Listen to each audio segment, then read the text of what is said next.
boys get. Great to hear. You're seeing some of that athletic prowess come through your young ones, Timmy? Yeah, there's a little bit there. Yeah, I've got a couple of. Well, the boys are both psychopaths, so they're pretty. And my daughter's a bit more musical, a bit more quiet. But the boys are fairly into their footy, and my daughter's getting right into netball. So they're going all right. Can you mount a case for the Lions tonight, Tim? What's the weather? We got a bit of rain? It's been wet. It's been wet. It's not raining at the moment. It's been a fair bit of rain around though. I prefer it to be dry, to be honest. My biggest concern is the big tomahawk up front. I'm just not sure who can mark up on him, to be honest. But the wet sort of helps us down back with Tommy Stewart. Hopefully it's really slippery for him and he doesn't take too many intercept marks. But, if it's a wet game, we can get out of the middle where we should be in with the chance, I suppose. But it's going to be tough. When you look at the defenders of today, you just mentioned Tom Stewart there. Who jumps out at you as someone you admire? I love watching Tommy Stewart play. I like watching McGovern when he's up and going and fit. I still don't. I love to see Harris Andrews just catch it a lot more. But he's a very good spoiler. But yeah, the guys that can mark the ball and for the quick transition, I think that's where the footy can be won pretty convincingly now. But yeah, those intercept marking players, but they can also defend. If you had to rank your top 3 players at Brisbane throughout your time there, who would they be? Oh, geez. Voss, Brown, Black. Lappin equal 4th. Oh, some handy players, aren't they? That's good. Hey, Tim, great to speak with you. Great to hear things are going so well. If people are listening up in Brisbane and they need to get you to do some building, what do they do? No, I'm too busy. We're too busy up here at the moment. Got too much work. Well, how good's that? That's the second time I've heard someone today say, just count me out, I've got too much. Don't want to give my business a plug. Well done, Tim. Good on you, Tim. Appreciate it. Thanks for joining us on the Friday Huddle. Too busy. Too easy, boys. Have a good call. The possum, Tim nodding. Too busy. So who do you go for? Voss, Brown? Black. With Black. an apology to Nigel Lappin. Wow. What a lineup that was. Hey, we'll take a break here, and then we're straight through the game, aren't we? We'll have a chat about the game. Damo's got a bit of news going on as well. 20 minutes till Brisbane take on Geelong. The winner, obviously, into the grand final. From McDonald's, Ream Hot Water, Triple M Rocks Footy. The Triple M Footy preview for the all-new Stealth Driver from TaylorMade with a 60-layer carbon face that delivers unparalleled distance and forgiveness. From Ream Hot Water and McDonald's. Triple M Rocks Footy. Shut up! The footy's on Triple M! Triple M rocks the AFLW. She's been a ripper. Fremantle's chasing its first win of the season. Cara Antonio from 30 kicks the goal. Just the tonic they needed. While Carlton looks to jump into the 8. Gets the double fister going and they really get around her. Carlton get the first of the day. Maybe you should fight like a girl. Join the Temper Mattress call team tomorrow from 2 for Ream Hot Water and McDonald's. Triple M rocks footy. If you're having a good time but you're running out of wine, get Jimmy, get Jimmy. Jimmy brings delivering wine, beer and spirits in minutes. Get him, Jimbo. Kane has a carpentry business. His challenge to renew his public liability insurance for less than his old policy. On your marks, get set. Yeah, I just did it. What? Yeah, I went online to BizCover. Took 5 minutes. I compared a bunch of policies. I saved over $250. So, no dramas? No dramas at all, mate. There are literally no dramas when you go to BizCover, the business insurance specialists. Save time, money, and get instant cover at bizcover.com.au. Campbell Brown here with Andrew Shea, CEO of Builders Academy. Andrew, Builders Academy have won multiple training awards recently. Tell me, what's the secret? Thanks, Brownie. We're really proud to have had over 8,000 graduates. We offer online, classroom-based and worksite training, and most of our students are able to study with subsidies from the Victorian Government. We're really proud of our industry-leading completion rates and the outcomes we help our students achieve to become registered building legends. Thanks, Andrew. Get in touch with Builders Academy on 1300 Legend. RTO 21583. Oh, can you scooch over? No, you scooch over. No, you scooch over. Oh, you got room for one more? Come on now. Fitting 5 mates on a 3-seater sofa. Unbelievable. Grab a furphy with your mates this footy finals. Oh, yeah, that's so good. There's a new vibe in the locker room. Yep, right there. A vibe that makes the boys feel better. Oh, yeah. Good there. And recover better. Yeah, that was good. But Homedics Pro massage guns aren't just for the pros. So after you've had a kick around, recover like the pros. Feel better, recover better. With a pro massage gun from Homedics. #1 in recovery. Order online at homedics.com.au. At codesports.com.au, we know every big story has a backstory. Get an exclusive view into the who, how, why, and everything in between, explained by the experts. Code, the thought behind sport. If you're having a good time but you're running out of wine, get Jimmy, get Jimmy. Jimmy brings delivering wine, beer and spirits in minutes. Get him, Jimbo. Hi, it's Dan Flunk here with your news briefing. It's a big night for football fans. A crowd of 70,000 is expected to witness Geelong and Brisbane battle it out for a spot in the AFL Grand Final in Melbourne. Andrew Crook from the State's Department of Transport says there'll be extra services for Cats fans. Tonight we're running trains every 20 minutes from Geelong to Melbourne to help Cats fans get safely to the G. Plus we'll have 19 extra metro services running on the network and 14 additional tram services running on routes 70 and 75. Meantime, the AFL's paid tribute to former North Melbourne legend and former VFL president Alan Aylett, who's died aged 88. Looking overseas, and mourners from across the world are braving huge lines in London to pay their respects to the Queen. This queue's 14 hours long, snaking through the city. This woman telling the BBC it was worth it. It was very emotional and very poignant, very touching to see everyone go in and pay their respects. King Charles will visit Wales today as part of a tour of the Four Nations before making his way back to London ahead of his mother's funeral on Monday. Meantime, a bit of a worry in the lead up to that ceremony. There's been reports two police officers have been stabbed in London today with a man in custody. Talks are underway to change the ACT New South Wales border. The Territory is keen to expand a small part in the northwest to cater for a new suburb. Official changes could be a while off, with the development not tipped to reach the border until 2032.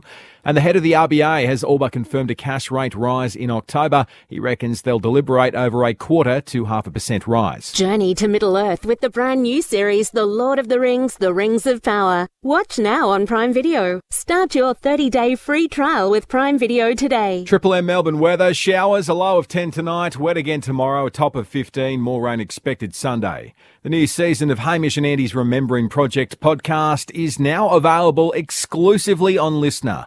Download the app and listen for free. Hey, it's Daisy Thomas. Are you ready to get that winning feeling? The Monopoly game is back at Macca's and there's thousands of prizes to be won. In fact, there's over $578 million worth of prizes to be won, and you've got a 1 in 4 chance to win. Prizes include a VW Polo GTI, free Macca's for a year, a $1,000 Choice Hotels gift card, or a $1,500 Webjet gift card, and so much more. The Monopoly game is back at Macca's. Peel and scan to win today. T's and C's apply. Shut up! Triple M rocks footy. This quarter for Pepper Jack wine. Crack open a wine with a character to match. Pepper Jack. When character counts. 18 plus only. Drink responsibly. That's it. We're also here for Triple M footy. TaylorMade Golf, your new stealth drive from TaylorMade with a 60-layer carbon face that delivers unparalleled distance and forgiveness. A little bit of news from you, Damo, before we get stuck right into this one. Yeah, and it's sad news, Howie, with the passing today of Alan Aylett at the age of 88. Former champion player for North Melbourne, 220 games, but his impact in football went beyond being a member of the Roos team of the century. It went to him being a chairman of that football club, North Melbourne, Chief, when they won their first premiership in the then VFL, 1975, and by 1977, when they won their second premiership, Howie, he was in charge of the VFL as it was then, and a famous administrator. He's probably had more impact in terms of the general well-being of the game beyond his impact as a player and an administrator at North Melbourne. So, and then came back at North Melbourne for a second stint as president. So, yeah, and a fantastic person. Just one of the genuinely good people to have been part of the AFL system. Initially as a great player and then administrator, and someone who always had the greater game and the greater good at heart, even when he was at North Melbourne. I mean, even the second stint for for him at that time. He wanted to take the club to the Gold Coast. I mean, that went against what other people wanted to do, but he was doing that for the national comp as much as anyone. So it is a sad passing. Howie reported last week that Josh Carr would be leaving Fremantle to go to Port Adelaide. That has been confirmed today. And my take on this is there's nothing attached to this formally, but my take on this, he is now beautifully positioned to take over from Ken Hinkley. Now Ken Hinkley, as we know, goes into 2023 as a contracted Port Adelaide coach. And again, we don't know what's going to happen beyond that point. Ken doesn't know what's going to happen beyond that point. He will be planning and preparing to try and win a premiership in that season. And obviously, if that happens, he would be continued. But if it doesn't go that way, with Josh Carr now on the books, Chief, and being taken out of the Justin Longmuir system, which he'd been in for 3 years as a Fremantle Docker senior assistant coach, making the decision to go back to being a senior assistant at the club he played a lot of his football at and played in a premiership in 2004 with. He's beautifully positioned to be a senior coach potentially as early as 2024. Well, he is. I mean, unless you're inside the club, you don't know if they're being groomed or not, because it's so hard to get a handle on who the best assistants are, and sometimes they're not the ones you think. They're the ones that perhaps don't have the same fanfare to do with their name or their playing career and their history or whatever. But once you get inside the clubs, you know who the really highly rated ones are, and ultimately they'll be the ones that'll get the senior jobs, I suspect. Chief, are you a fan of the idea of succession planning? If what Damo's saying is the case, that you bring someone into the system and try and usher them through into the role? Not especially, Duke. I think your one premise that you work on, and the one thing if you're involved in a club, your one obligation is to get the best people that you possibly can. So you have the best coach, and when you find someone better or you think he's not the best coach, then you make a change. But I think it's just too hard because things change over the course of 1 year, let alone 2, 3, 4 years.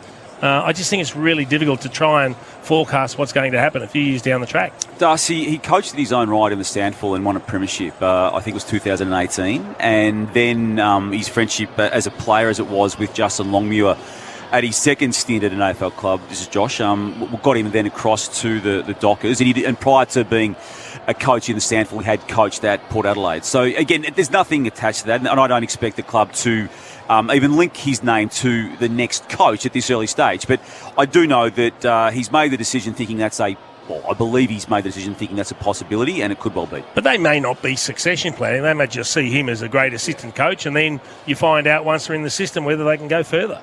Yeah. And speaking of, obviously, coach vacancies, Howie, you spoke and released in a two-part phase in the past week and a half, the interview you did with James Hurd on the Howie Games, and that's obviously got a lot of traction and a lot of airplay, and particularly this week just gone when it became official and public that he was part of the subcommittee's interviewing of candidates for the vacancy in that Essendon Football Club space. So it's an amazing story, Howie. Sorry to jump in, and well done to you for getting. No, I had nothing to say. Getting that interview, whatever way you dice it, it is one of the most extraordinary stories in football, really. And if it is that Essendon decide that James Hurd is the best candidate, for that to come full circle, I find just unbelievable and fascinating. And look, if you believe in fairy tale, imagine if he does come back and take them to success. And the fact that that's even happening to me is an amazing story. Can it happen, Nath?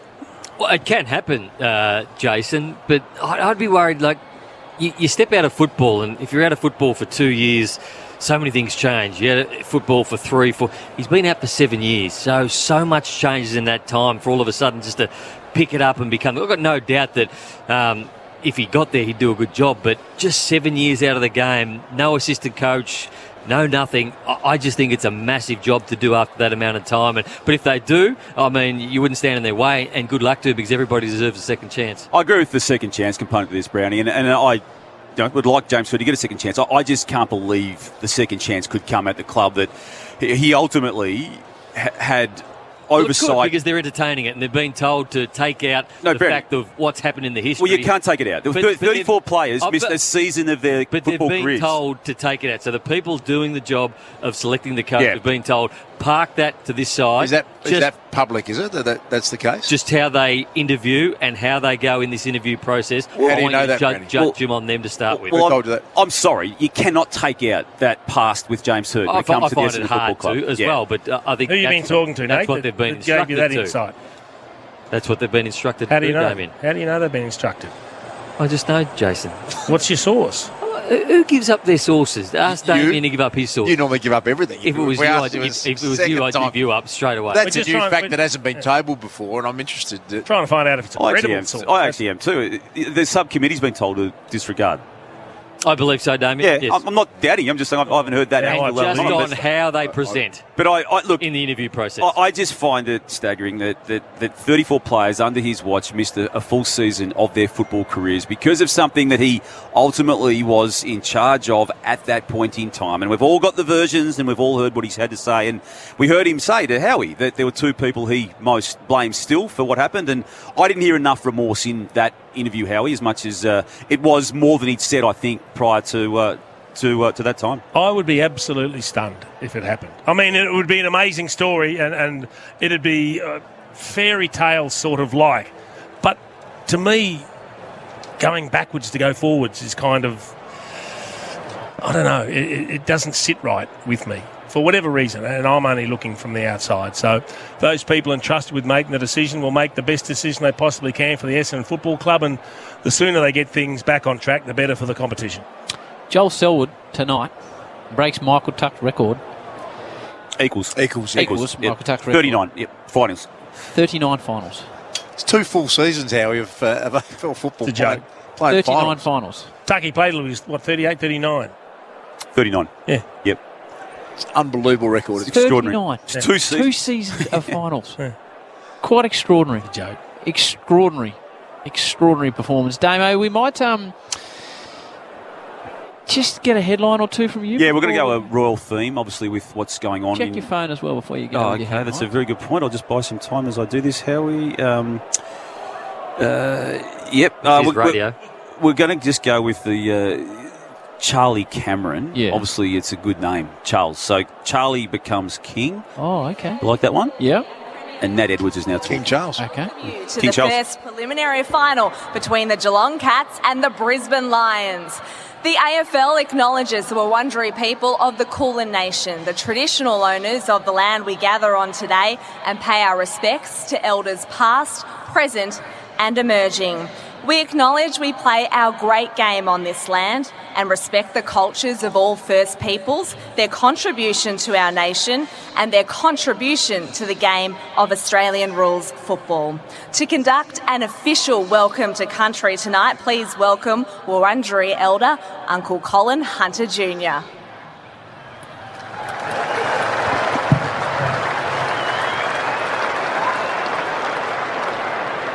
I'd like to start off by acknowledging that this evening we are meeting on the lands of my ancestors, the Wurundjeri people, and I'd like to take this opportunity to pay my respects to my elders, both past, present and emerging, elders from all nations, but I particularly want to pay my respects to them gathered here this evening.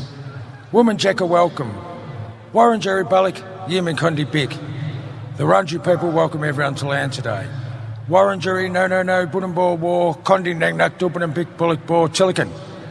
The Wurundjeri people want to look after and protect the land as they did long before. Wurundjeri country extends from the inner city of Melbourne. It goes across the mountains of the Great Dividing Range, west to the Werribee River, south to the Mordialloc Creek and east to Mount Borbor.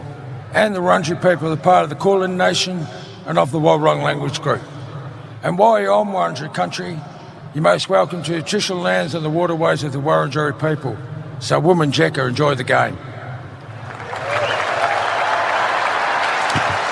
Thank you, Uncle Colin, for that wonderful welcome to country. If you are able, would you now please rise and join with the coaches, players and umpires for the Australian National Anthem performed tonight by the amazing Bonnie Anderson.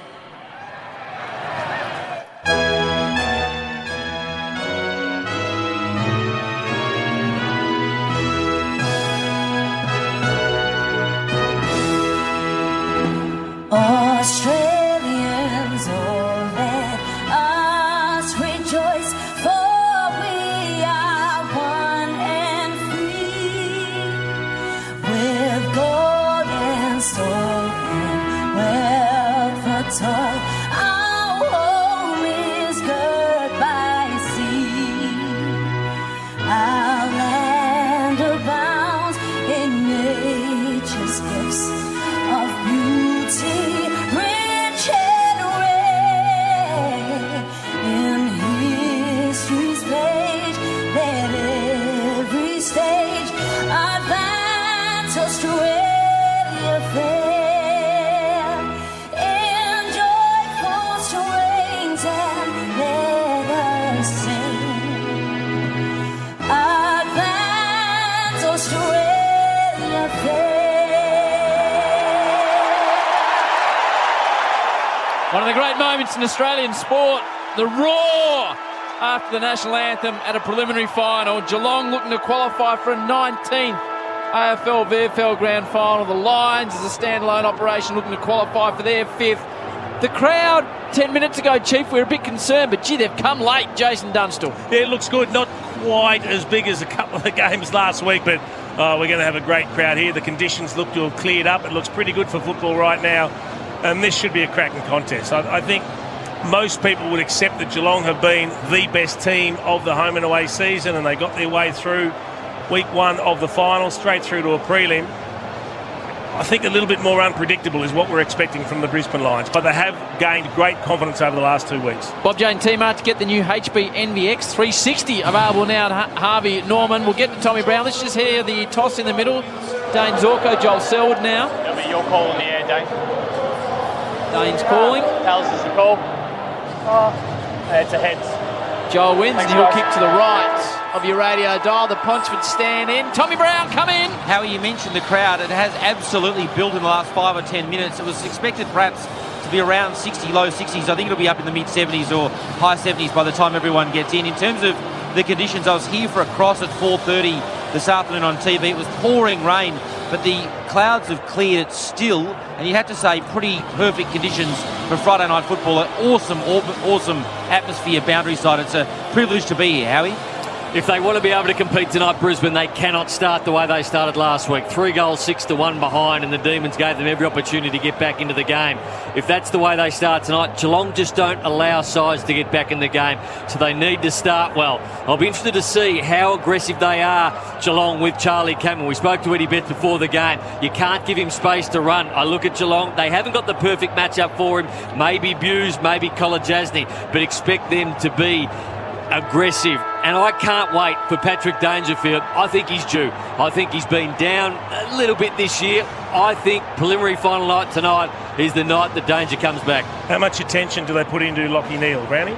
Well, they have to put some attention in, but they don't tag. So Mark O'Connor's not in this starting lineup, so they won't tag. So do they do Blixarves, who's done the job on Cripps? Does he go to him at all stoppages and then just plays after the stoppages the same way he did the Cripps and kept Cripps that night to only the 5 clearances? Yeah, and Lachie Neale past 4 finals, averaging 35 disposals and 10 clearances. Mark O'Connor starting as the medical sub, the barometer Reece Matheson for the Brisbane Lions. Here we go, first prelim final, MCG, huge crowd in, the bounce favours the big O McInerney. Stanley went at him, and there is Lachie Neale with the first possession. He sends it Shane Warne, stand wing side. A good mark taken, Max Holmes. Such a talented athlete, found a permanent spot, and Danger back with a flight on cue. Nate Brown, courage and skill in the one motion, and he can kick the first goal from about 45 metres out. Well, it's the new and the old, isn't it? The clearance went out to centre wing, and what about this player? How much he has grown this year. Max Holmes takes a contested mark on the wing. So important, contested marks in a game of football, particularly on the wing position. And then you go forward and you see the courage of Paddy Dangerfield.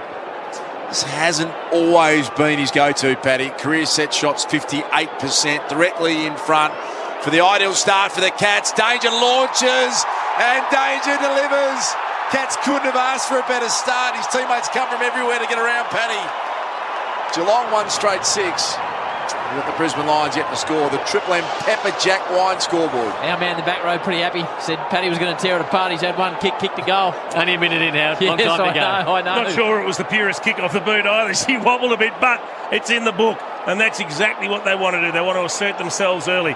We saw Brisbane play an amazing second half last week where they had pressure through the roof. They've got to bring it from the first bounce. They can't win this in a half. Buse has got the job on Charlie Cameron, and then you look down the other end, Harris Andrews on Tom Hawkins. As we expected, Gardner with the job on Jeremy Cameron, playing centre-half forward, centre-half back. Triple M Seabar Super special comments. Seabar Super making hard work. Parf, you got the Chief and Noodles in the back row. None better for McDonald's and Ream Hot Water. Triple M Rocks footy. Away we go again. Neil, the second clearance. Grabbed it from the ruck contest. Clean bowls Charlie Cameron. Mitch Duncan, the outer flank, just sends it out towards a couple of players. It's a good mark on the outer side. From Brisbane by Jack Payne, the man from Noosa. I reckon Berry's got the job. Say that again? Berry's got the job on Dangerfield as well. Thank you. Chance for Holmes again. So a second possession for him. He comes back inboard. It's a risky ball through the hands of Isaac Smith. He's Dangerfield. Second possession. Kick the opening goal. Short chipping ball to Duncan. Duncan's got a bit of space on the outer wing, and there's the lead. Jeremy Cameron presented at it. Took it on his chest, and then spears a short one to Dangerfield. Harris Andrews did exceptionally well there to get it out of bounds without giving away a free kick. He'll be thrown in 45 around from the Cats' goal. He'd be keen for a big one. When Tom Hawkins, he got touched up by Darcy Moore, week 1 of the finals. Now he gets Harris Andrews. It's going to be a great duel to keep an eye on. So McInerney and Blitzarves this time compete. Picked up, and in the end it was by Starcevic. And there is De Koning, takes another mark, intercept mark for the Cats, right on the AFL logo. Shane Warne stand wing side. And they're going to try and get it back out this MCC members wing, and College Asney's got it now. Injury concerns, but he's come back after the break last week. He's got a target out on the flank. It's Tui. You can kick a long ball just too far out to score. Zach Tui plays on now, almost within range. Hits the 50, takes a bounce. Running right off him was Archie. It's just centering balls to a dangerous area. But dropping in is Jared Berry. Gee, he was given some room to run there, Zach Tui. You'd be disappointed as a coach with Archie allowing that much room, and it was just Zach Tui's a bit off balance to kick that ball in the end quite correctly. As the boys mentioned a moment ago, that second half performance on Clayton Oliver Berry in the semi-final last week was enormous. On the wing, Zach Bailey, really good one-on-one player. The numbers went out to the Cats. Good effort. McStay ran down Cam Guthrie and took him out of bounds. Showed some good leg speed, and they trap it and half forward. The Cats almost adjacent to the interchange race is going to be thrown in. So 1 straight 6 Geelong, Brisbane yet to score. Every Cats fan coming tonight was concerned about after the extra time off, starting slowly. Well, they've kicked the opener through Dangerfield very early, so the Cats have settled nicely as Berry's taken across the line by that man Dangerfield. It took a long time to settle last week, the Brisbane Lions. They belted the ball in the air down the line back to Stephen May and Jake Lever a fair bit, and tonight they're looking at a lot of Geelong defenders who can do just that. So they've got to go on the 45-degree angle kicks and not just bomb it forward. And that applause was for Joel Selwood coming onto the ground for the first time. Immediately went and harassed Lockie Neal. Free kick going the way of Berry now at Rich. That's the man they like, kicking it forward. And a pack of Geelong players, 3 of them spoil each other. Stanley at ground level thinks a little bit about it, then drives the ball out of defence to a contest on the wing. Big fist. Sees the boundary line, but Brisbane just starting to get their hands on the footy now, just forward of the wing. And looking at the Triple M Harvey Norman replay, Selwood came out and made a beeline for Lockie Neal. Nate, do you think there's maybe a little bit in that? Well, he's on Berry now, but he certainly wanted to make his presence felt at that first stoppage. And now Blitzarves is going to work at Lockie Neal around the contest. Picked up by Tui, and he kicks a standing barrel. Payne started well. That's a strong mark, big-bodied defender that he is. He takes it at half back for Brisbane. Goes short and wide to Archie. It's a real interesting matchup at the moment. Tom Stewart, Dane Zorko. Zorko coming up high, and what that does is allow Stewart to read the play behind the ball. I'm not sure that's in Brisbane's best interests. The man with the left foot cannon, Rich, off one step, and that's what he can do. Hits Bailey, who is in a tough spot. That's what they wanted in his hands. The impressive young player is Bailey. Had the chance against the Cats previously. Drives it forward. Danaher flies right into the goal square. Where's Charlie? He's off the back looking to apply a tackle now. De Koning takes him on. Risky. Kolajasny. Charlie's coming after the 3 of them. They all just got away in the end as Blitzarves bombs it to the wing. Spoil from Darcy Gardner. Payne tried to initially keep it in. It's been taken out of bounds, though, right in front of the interchange race. Triple M commentary side of the MCG. So 1 straight 6, the Cats. Paddy Dangerfield kicked the first and only goal on the Triple M Pepper Jack Wine scoreboard. 2 loose behind the footy now. Tom Stewart is a great user, and so too Zach Tui. They're 2 players you don't want to allow loose. Berry sunk the slipper in. It was a little bit agricultural. Free kick's been paid. You don't see kicking in danger that often, do you? It's got different terminology now, but that was probably a free kick for mine on the Harvey Norman replay. Get the new HP NVX 360 available now on Harvey Norman. So Atkins will be the recipient of the free kick. Had a fine season. Spent plenty of time in the middle of the ground. The number 30 massages the ball down the line. Selwood flies. Bounces off his head in the end. Well gathered by Neal. Now an opportunity for McCluggage. He didn't look confident on the left, and in the end he just dropped it out on the full. So Geelong are one straight through Dangerfield. Brisbane yet to score on the Triple M Pepper Jack wine scoreboard. Crack open a wine with a character to match. Pepper Jack. When character counts, 18 plus only. Drink responsibly. Charlie Cameron expressing his displeasure. That was a regulation kick that missed the mark. Good attempt from Blitzars. Grime Myers took on the first tackle and then got nailed with the second. Really lucky there. He had a lot of time, Chief. No free kick. No, they're nowhere near as hot as they were at the start of the year, and as long as the ball comes out, they tend to let it go on, don't they? A couple of good tackles, though, from Brisbane's perspective. Just half forward of the members' wing. An advantage of the Cats. McCluggage has to kick it straight into the ground. Guthrie Jr. gets it, the 1-2 possession. That's Zach, and he's immediately caught. Defensive point on the square for the Lions. The umpire will come in. Chew, what do you think of the crowd tonight? Yeah, good crowd. Howie, I reckon we're nudging close to 70,000. Yeah, I think they've come late. It looks really good. McCarthy against his old side. Wouldn't he love to do well? Berry hacks it off the ground. Danaher shows some nice dash. Congratulations to him and his partner. McCarthy wobbles the ball forward. Stewart's the goalkeeper. So he almost tumbled at rugby style, hoping for an unfortunate bounce, but Stewart just swallowed it up. What a great setup that, isn't it, when you're kicking to that big outnumber, and the Cats can launch now from half back. Stewart's kick was a dangerous one. Harris Andrews, it was Darcy Gardner, in fact, in the corridor. The Cats just seemed to have more numbers around the footy. Holmes has started well, and he kicked it to a 2-on-1, doing pretty well. Was the contest provided by Starcevic, and it goes out of bounds at half forward for the Cats, Brandon. What you got at the moment is 2 extra Brisbane players around every stoppage because Geelong have got the numbers behind the football, so Brisbane should be able to win the clearances and the contested and uncontested football, but it's what they do with the footy once they get it and how do they move it. So once again, Stewart sets up behind the ball, as Brownie said. They've got the numbers around the contest here, the Lions. It's a risk leaving Tom Stewart loose for Geelong. I mean, if you're Chris Scott, what's the one thing you want down back?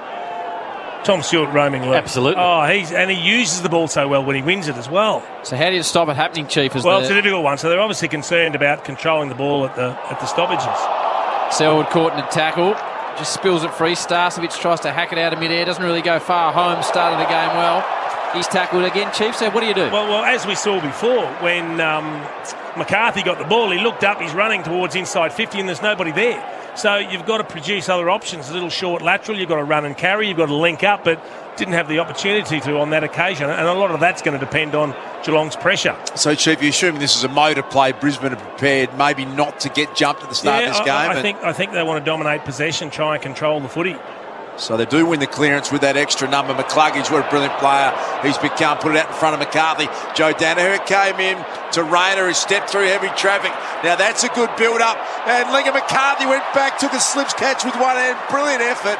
Don't think it was intended for him, but the mark's been taken. No, it was meant to go to the bigger player in Hipwood, but it was courage going back. Link McCarthy. It was a very good set shot.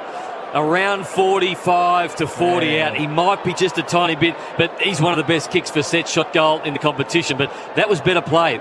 They won the clearance. They won the stoppage. They got the ball on the outside through handball. They didn't just bomb the ball in. So if they can handball through that defensive press that Geelong have, they're a chance to score. And an outstanding success story for Brisbane. Played 89 games in the last 4 years. Only managed 5 for Geelong in the 2 years prior to that. Lincoln McCarthy's kicked the first goal for the Brisbane Lions.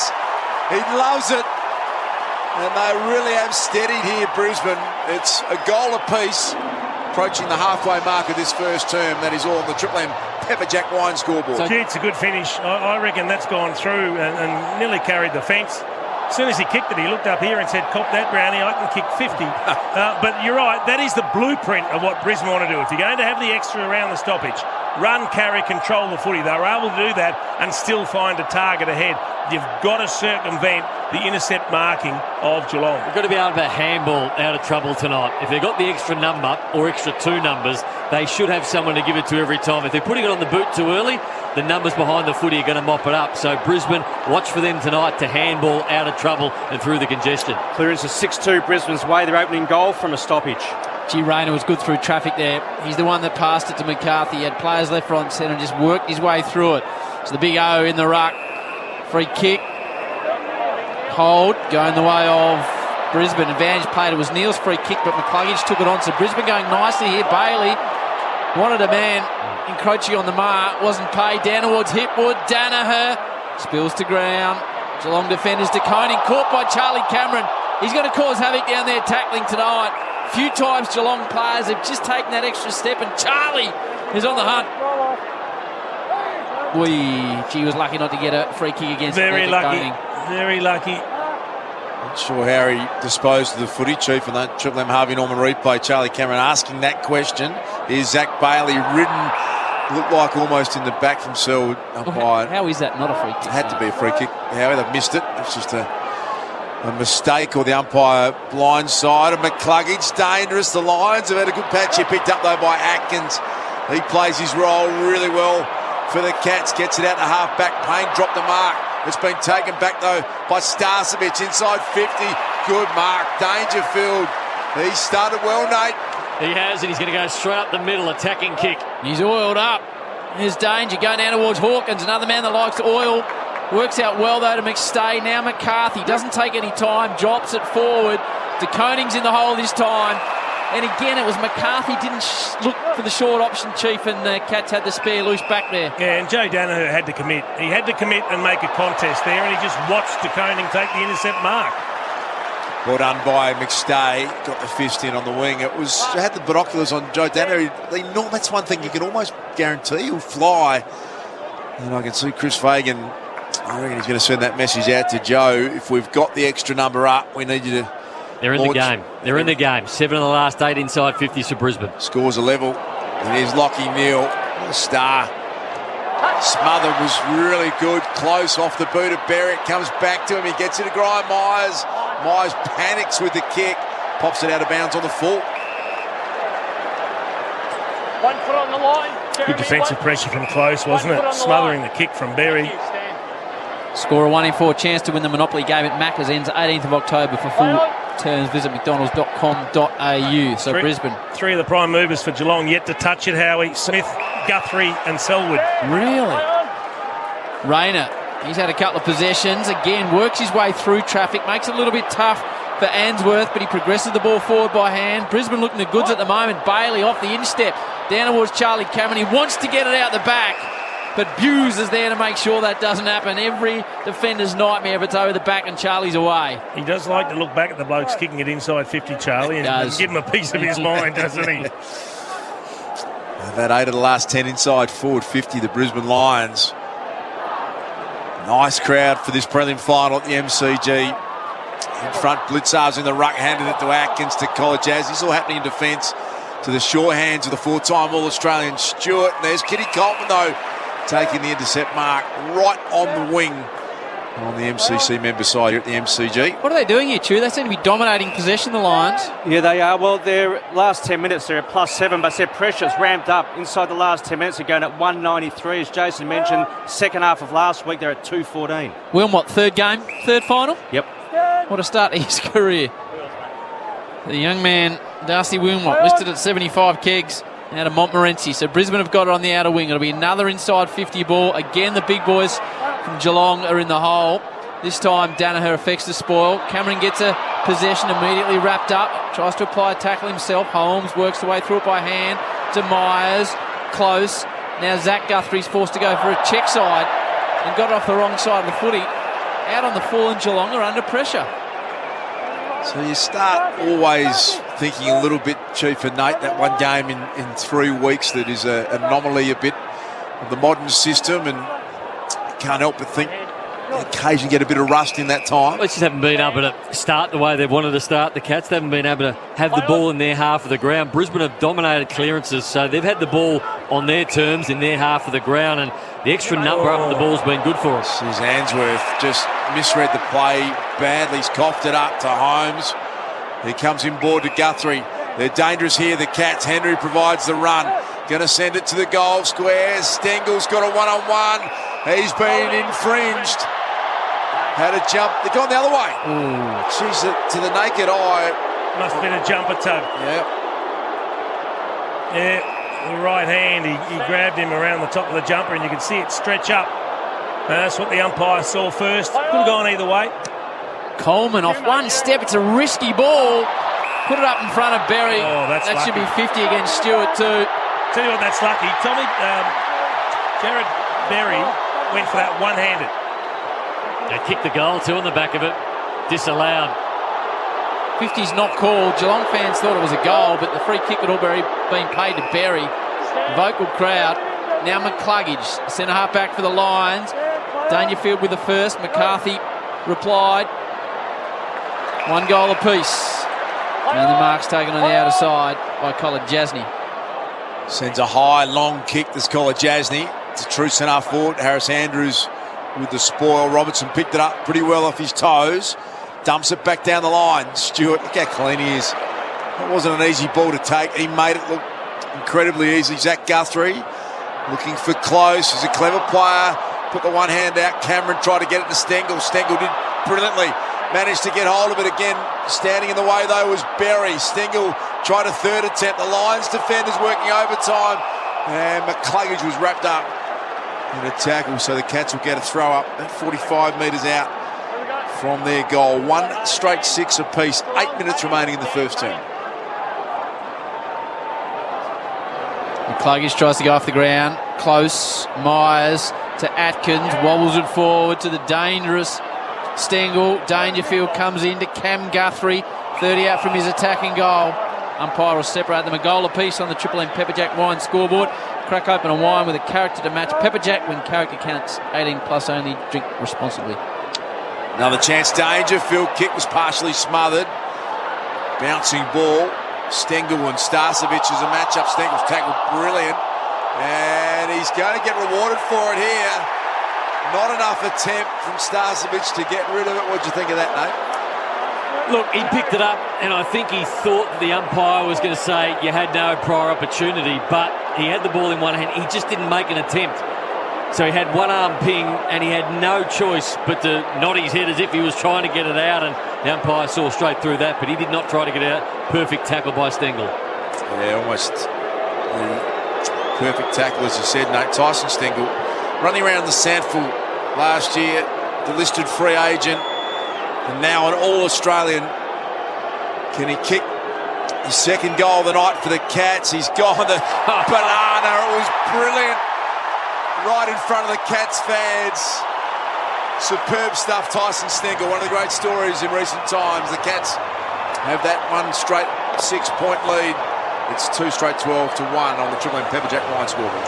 47 goals for the year, Tyson Stengel. That's elite. How easy did he make that look? I didn't know what sort of kick he was going. He just strolled in off a couple of steps and delivered the banana straight through the middle. Brisbane have been the dominant team so far, but they need to put the score on the scoreboard. So there is no pressure like scoreboard pressure. So Geelong have been forward and kicked 2 relatively comfortable goals and haven't been in all that often.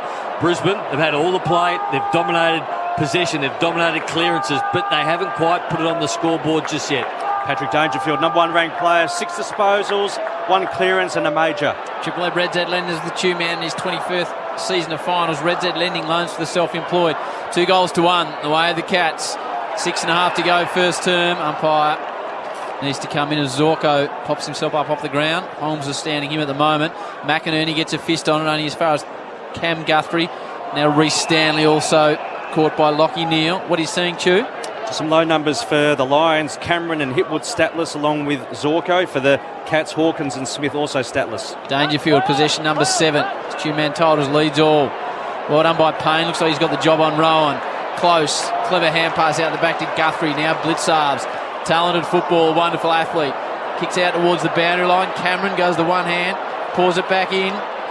Down towards Darcy Wilmot, who throws a boot at it. Tight on the boundary line. Tough one to mark. And eventually it goes across the line. Half forward for the Cats. Chris Fagan, as always, giving the chewing gum an enormous workout. He'll be pretty happy with the way that his side's set up and their competitiveness in this first quarter. They trail by 6 points, 6 minutes until quarter time.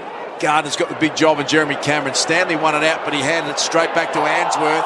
Closest tackle was brilliant. That's another tackle that gets rewarded instantly. Brilliantly done. Cats fans think there might have been a 50. Nothing doing close, too far out to score. So centering kick, a lot of numbers down there. Big McInerney, Tui from the side. Holmes had it taken out of his hands. Jack Payne back there, Lockie Neal gets it to Kadeem Coleman. That's a dangerous ball. Blitzarves dropped it.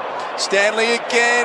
A little bit of hesitation. Clever knock on. Brilliant. Cam Guthrie. Danger picked it up. Turned around and nailed it. Danger's got two. Nate Brown tipped it. Nate's high-fiving in the back row as well. Howie on the back of it. 3 straight to 1 straight. The Cats by 12 points. Triple M Pepperjack Wine scoreboard. Just important, Chief, when you have smart players in your side. So the game's hot early. Brisbane's defensive pressure around the footy's been good. They've put the Cats on notice a little bit. But the ability for that, just that little deft touch from Guthrie, not to take the football, to know your surroundings and know the fact if I take this footy, I'm going to get nailed and it's going to be a ball up on the 50. But I know Dangerfield's there, so my game awareness is spot on. Now I need to execute the tap, and he did it to Dangerfield, who finished. Gee, they've lost the advantage of that extra man around the stoppage. Cats have won the last 7 clearances, doing some great work inside. NAB League Grand Final, Sandringham have beaten Dandenong. A young chap by the name of Will Ashcroft, Chief. Best on ground, 39 possessions. Goes to Brisbane next year. Out of the middle, Selwood. Short to his good buddy Hawkins. And this is the major concern for the Lions. All of a sudden, 2 in a row for the Cats. They lead by 2 goals, and Hawk lines up for his first to make it a 3-goal margin. Beautiful kick, but should never have happened. 2 Brisbane players, Berry and Bailey, both slipped over. They were the nearest 2 to the ball. And then a Geelong player ran past the 2 of them lying on the ground to pick it up and deliver it. Hawk's got the hair slicked back. He'll kick from 50 directly in front. The roar will tell you everything. The roar will tell you everything! And it doesn't quite get there. 3-1, the Cats. 1 straight, the Lions. 13-point lead to Geelong. 4:32 to go first term. Triple M Pepperjack Wine scoreboard. Kadeem Coleman, fullback, kick in. Takes the really obvious one in the pocket to Darcy Gardner. He comes back in board to Bailey. A little bit nervous with some of their short passing lines in this first quarter of the big prelim final. Answorth confronted by Blitzarves. Answorth picked up the handball, got it to Joe Danaher. He just tumbles it down the line. Duncan tried to sink the slipper into it. Zorko managed to win it back as he was falling to the ground. McStay and Kolajasny. Kolajasny wants the boundary line and gets it. Joe Danaher can't kick the footy around the body like that from centre wing to half forward. He wouldn't want his midfielders to just dump the football forward without looking. So he's got to respect the fact that he needs to kick it better. Clearances, Chew, on the Reds' heads. Cats have now won the past 8, Howie. Okay. McDonald's and Ream Hot Water, Triple M Rocks football. Geelong lead at 19-6. They've kicked the last 2 of the match. 4 minutes to go first term. They're going to get it away again here through Selwood. The left foot ball venturing forward. Payne, Rowan taps it forward. And it goes across the boundary line in front of Harris Andrews. 60 round from the Cats goal. Bob Jane T-Marts. They always look after you. Buy 3, get 1 free plus instant cash back on top tyre brands. Call 13 26 25 or order online today. bobjane.com.au. We've got Tom Brown taking charge of things down there. Just having a close eye on Lockie Neal. Come back to that, Chief, and Nate in a moment. Just the work they're doing around the stoppage. Joel Selwood full-chested at it, picked up by Close. Payne's been pretty good in defence for Brisbane. Got a nice little 1-2 from Berry. Back to Answorth, all under enormous pressure. Rayner with courage to Koning the other way. Bailey stripped it of him and then should be free kick. Was tackled without possession by Zach Guthrie. And the Cats a little fortuitous for mine there. Quick throw up from the umpire. McInerney slapped it forward into the arms of Rayner. That's a good kick, finds Lincoln McCarthy. Been good in traffic all night. Neal gets on a Coleman right through the middle of the MCG.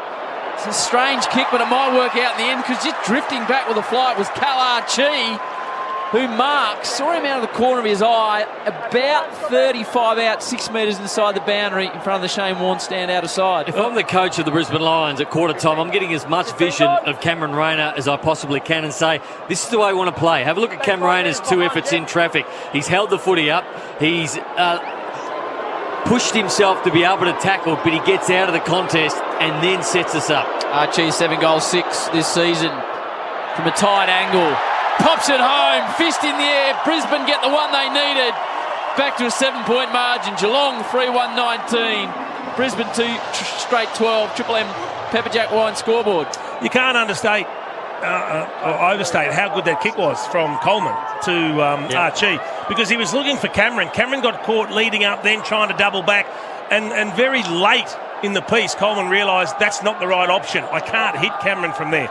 And he saw Archie pushing forward and just laid it on a dime for him. That was a beautifully weighted kick. Big play, wasn't it? With 2.5 to go until quarter time.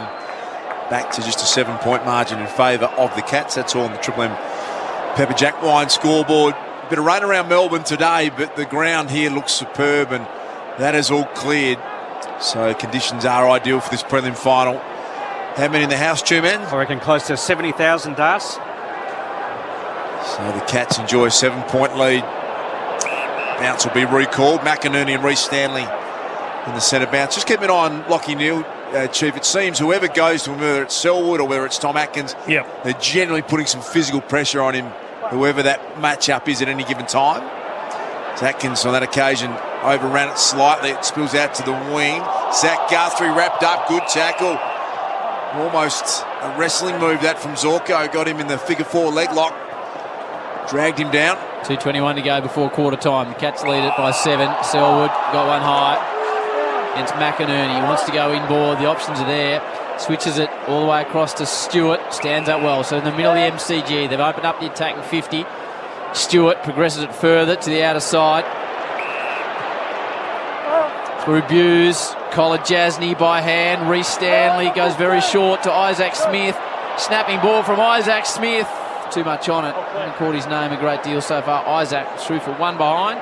3-2-20. Brisbane 2 straight 12. Everything all right down there on the bench with Tommy Atkins, Bob Jane, Tommy Brown? I'll just double check on that now. I'll just walk down. I'm just behind the Brisbane bench. Just 2 secs, guys. You hadn't called Isaac Smith much, Harry, because it was his first touch. Right. We'll come back to Tommy Brown on that, but Tom Atkins holding his rib region. Looks in a little bit of discomfort. Dumping tackle on Mitch Duncan on the wing. Picked up now by McCluggage. Brilliantly smothered by Henry. McStay's handball only as far as Joel Selwood. Bailey got hold of him. McCluggage ran into Stewart, and overzealous tackle has resulted in a free kick to Hugh McCluggage against Stewart. Didn't look a bad tackle. Yeah, I agree with you, Chief.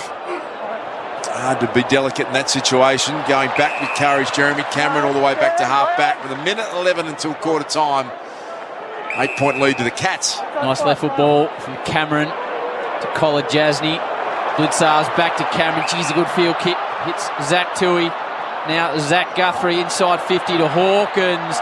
Well done, Harris Andrews, but gee, that was a good transition from the Cats out of their back line. It goes across the line with Geelong deep in attack, leading by 8 points. 53 seconds to go before the first break.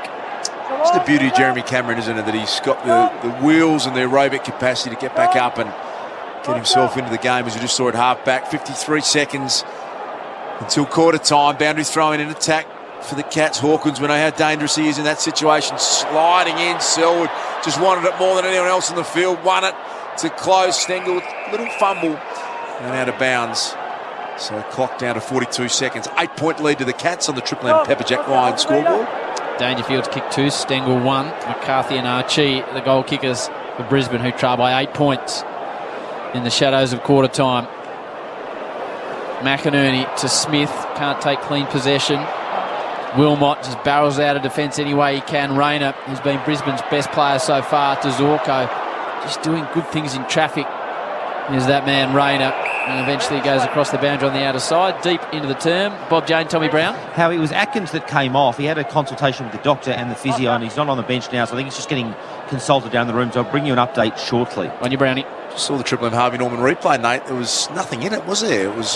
He was running towards the football and he was exerting himself, so you can only think it was a strained rib type area. Dangerfield again wins possession inside 50. Andrews just over the top of Tom Hawkins. Did well there, Harris Andrews, the two-time Australian fullback, got it over for a boundary throw-in. Down to 11 seconds now until quarter time. The MCG, an 8-point lead to the Cats. So really evenly poised. They want to concede a goal here. Stengel was on the run. He looked dangerous. It's Wilmot was tackled, and Holmes has been rewarded for it. And there is the siren, so Max Holmes can have a shot after the siren. The third gamer got nailed, and he's been impressive, Max Holmes. So Sel was just saying you can either go straight or you can come off your line and snap it as long as you stay on your line. You must kick it over the man on the mark. So he's just getting some instructions. He's going inside the mark to come out and snap Max Holmes. Didn't waste any time, and he kicked it beautifully. And there's a little bit of push and shove happening here on the siren. Cam Rayner, Lockie Neal, a bit of verbal, but that's big to go into quarter time with that bonus goal. Holmes got it, and that gives the Cats a 14-point quarter time lead. 4-2-26 Geelong, 2 straight 12 the Brisbane Lions. We're going to hear more from Chief. We've got Nate Brown as always, the two-man Tommy Brown and Howie for McDonald's and Ream Hot Water. It's the Cats by 14 at quarter time in the prelim final. Triple M Rocks footy. That quarter for Pepper Jack wine. Crack open a wine with the character to match. Pepper Jack. When character counts. 18 plus only. Drink responsibly. For McDonald's, Triple M rocks footy. score a 1 in 4 chance to win the Monopoly game at Macca's. Ends October 18. For full terms, visit mcdonalds.com.au. Hi, it's Marty Sheargold. Right now, Triple M rocks footy, and we're back on Monday. And at 8:30, we'll wrap up the round with Scott Pendlebury. The Brisbane Lions are reportedly the front runner to land Lance Franklin. If he becomes a 3-club player, is that a shame? Does that cheapen his legacy? I don't think so. Do you think Luke Hodge going to Brisbane cheapened his legacy? Absolutely. I don't think so at all. I just said that. The Marty Sheargold Show. Weekdays from 6 on Melbourne's 105.1 Triple M. After speaking to Gamblers Help, 95% of people feel better. So, talk to someone who gets it. Call Gamblers Help. Triple M rocks footy on Melbourne's 105.1. Hit the road with a 1 in 4 chance to win with the Monopoly game at Macca's. Win prizes like a year of free Wilson parking, a new Volkswagen Polo GTI with 5-year care plan, and more. Download the My Macca's app and play today. Ends 18th of October. For full terms, visit mcdonalds.com.au. If there's one sound that means it's September, you'd agree this is it. And nothing goes better with footy finals than a thirsty camel. Bottle shop, that is. With great specials like Great Northern Super Crisp 3.5% 24-pack, $47.99, White Claw Seltzer Mixed 10-pack, $48.99, and Stoneleigh Sauvignon Blanc, $13.99. The camel is cooling this September. Find your local at thirstycamel.com.au. Ends 18 September. Prices may vary in country areas. Hydrate responsibly. Why wait for relief from hay fever symptoms? Sneezing? Just AZAP it. Runny nose? Just AZAP it. Blocked nose? Just AZAP it. For fast, effective relief from hay fever symptoms, just AZAP it. AZAP. Available at your local pharmacy. Always read the label and follow the directions for use. AZAP nasal spray contains azelastine. AZAP is a Viatris company trademark. Mate, the proposal was terrible. Uh-oh. Popped the champagne and the cork hit her in the face. Then I was so nervous, I called her Sharon. Wait, Sharon, your ex? Sharon, my ex. Wow. But after all that, as soon as she saw the ring, it didn't matter what I said. She said yes? She said yes! Oh, give us a look. Oh, it really is a beautiful ring, mate. The Diamond Guys. Diamond experts, so you don't have to be.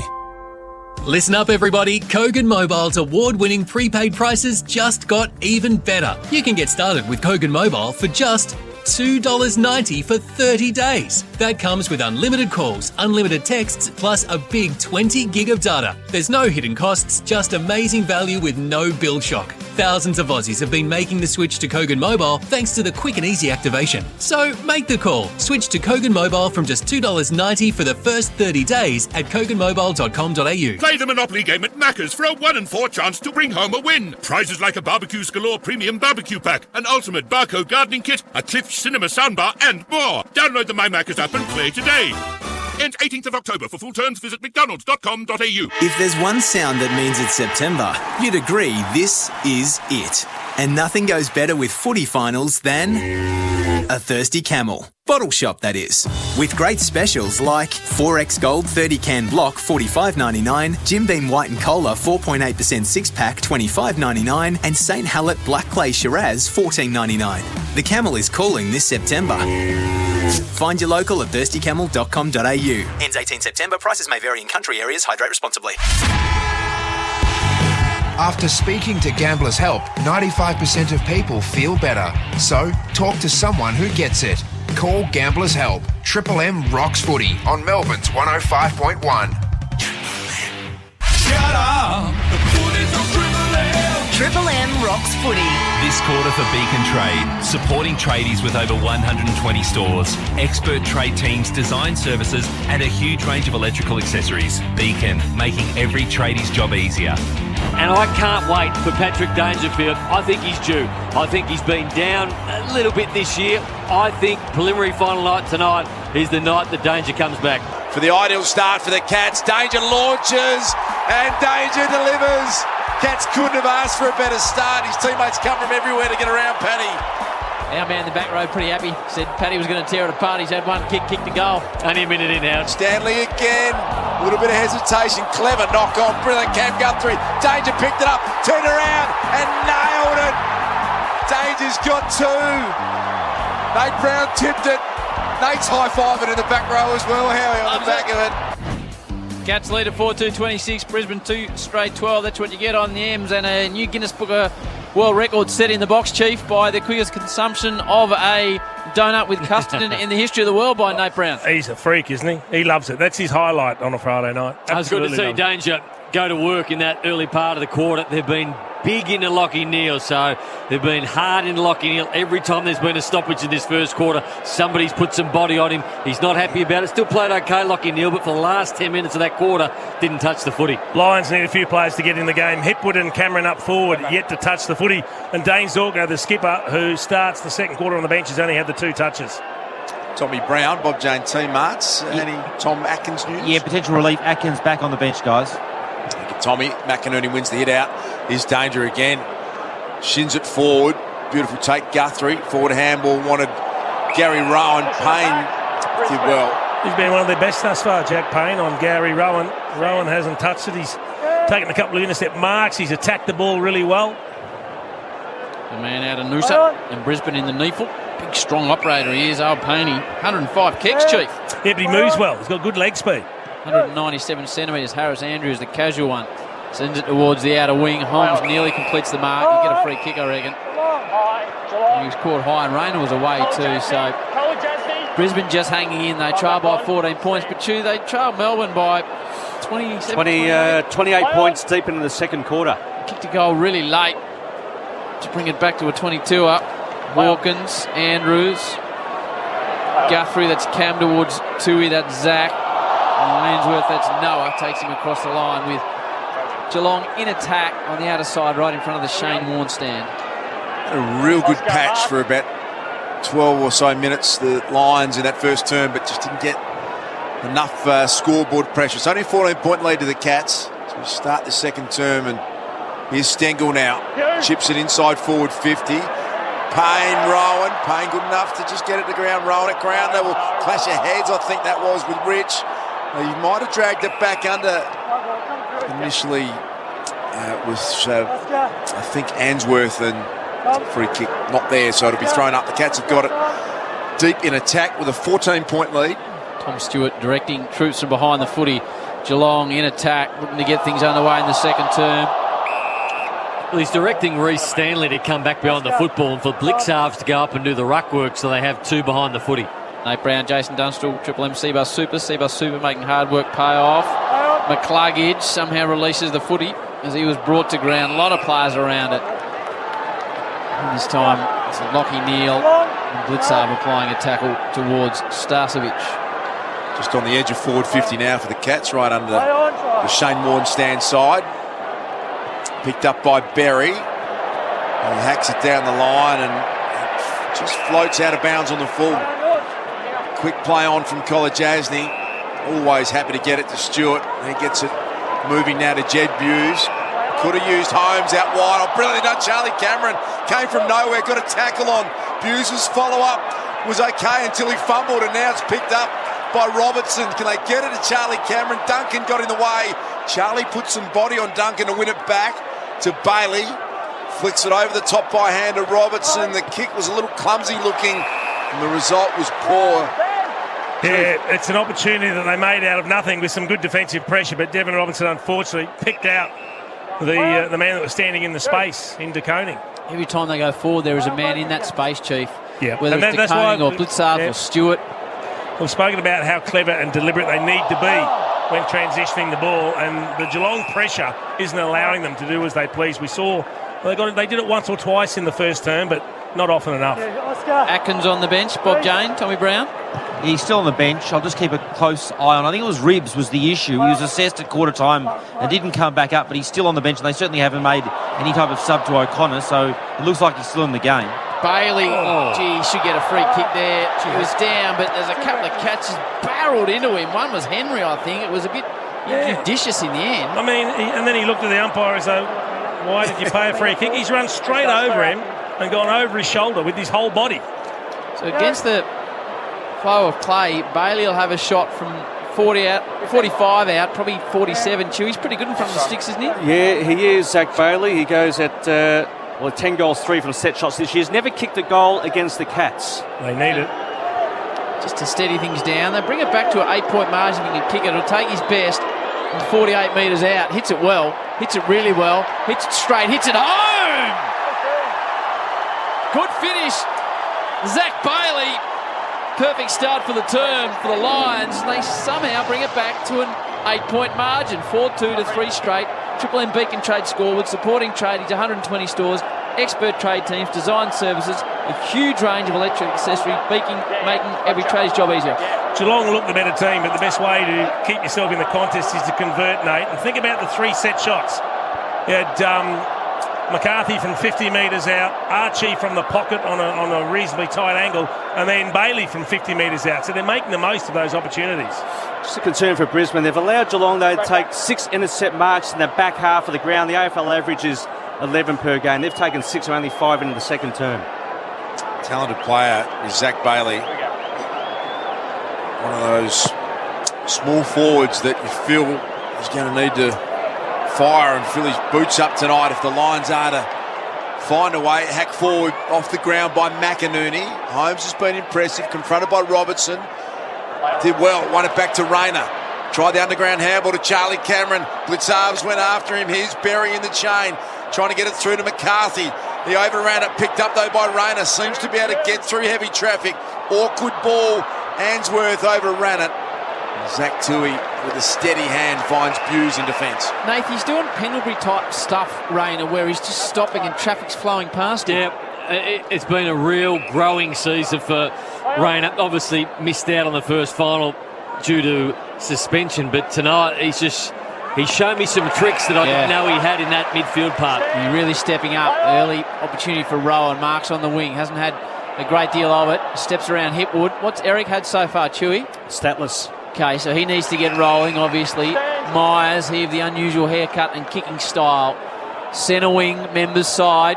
Atkins now coming onto the ground and immediately gets the hand pass. Atkins, 60 out, chipping ball forward. Cameron, one hand, get a free kick. I reckon he went with one hand because the other hand was being held. Yeah, he did. And he made the umpire see it. He knew that he had his hand being held behind his back, and he made sure the umpire saw it by just putting that one hand out. It was very smart, but Zach Tui, calm and cool in the back end, set this one up. So it was against Darcy Gardner on the Harvey Norman replay. Get the new HP Envy X360 available now at Harvey Norman. So Cameron for his opening goal. Just drifts to the left, a rare miss for a very talented footballer. Geelong 4-3, Brisbane 3 straight on the Triple M Beacon Trade scoreboard. Daniel Rich finds Coleman with the kick in. Still at half-back. Thinking about the change of direction now. Really casual one-step. High ball, big launch, Lincoln McCarthy. Lockie Neal picked it up. Atkins and Blitzarves with the double tackle on Lockie Neal. What's he had, Chewy, on the Reds' edge, Lockie Neal? Yeah, 7 disposals, 3 centre clearances. Reds' Ed lending Loans for the self-employed. So it's a margin of 9 points in favour of the Cats. They have it at half forward. A lot of bodies around it. Not coming out with any ease. Berry had a fresh air swing till he picked it up. His hand was pretty hot for Selwood, and it's ushered over the boundary line. Still about 70 around from the Cats. Punt road end goal. Therefore, 3:27. The Brisbane Lions are 3 straight 18 on the Triple M Beacon Trade scoreboard. $10,903.20 fine if you run on the arena. Very specific. Unusual they whacked the 20 cents on the end. Off the ground by the Lions towards McCarthy. You heard the umpire, not 15. Rayner again just works his way through. He's being tackled by 2, but got a hand pass away, and there's Henry. Marks really well in front of McStay. Just got such big tall men back there with Henry and Stewart, Collard, Jasny, Blitzarves. Stanley's back there as well. Squeezes a clever ball to Zach Tui. Centre wing Shane Warne Stan.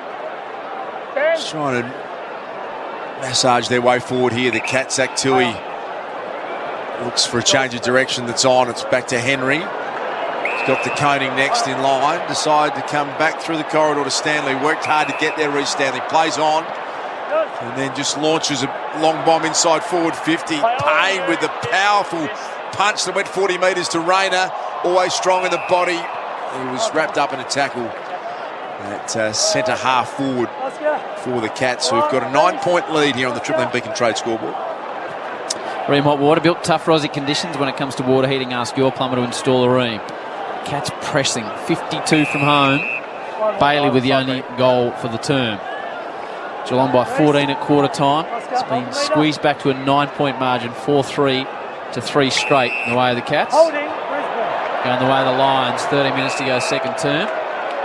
Looks like it's McInerney. Good to see the big man back out there. I believe he's an accountant, Chewy. Probably doesn't say that on your stats page. I think he's an accountant. Right, okay. The big O. I haven't done my tax yet. No. Oh, you might be the man. Big job with yours. Hipwood drops a mark, and he should have taken. Zach Guthrie goes off the ground. It could really hurt. There was a disappointing effort. They got men forward everywhere. Rowan's marked. I'll be surprised if he doesn't kick the goal. And Eric Hipwood will be feeling horrible. Rowan from 20, no real angle. Particularly when you haven't had a touch of the Sherham at this stage, and he went to ground, and when you go to ground to slide, if you drop the football, you are completely out of the play, so he had to keep his feet and try and take that mark, Eric Hipwood. Gee, the Cats, Selwood, Cameron, they all gave it to him. Selwood's still going at him. Still going. Eric, you dropped it. We're going to kick a goal on the turnover. And it's Gary Rowan, who's a burst man. If he gets hot, look out. From 20 out, Gary Rowan in your book. Geelong 5-3. Brisbane 3 straight, back to 15 points. And it's going to be a long walk for Eric back to the full forward area on the Triple M Beacon Trade scoreboard.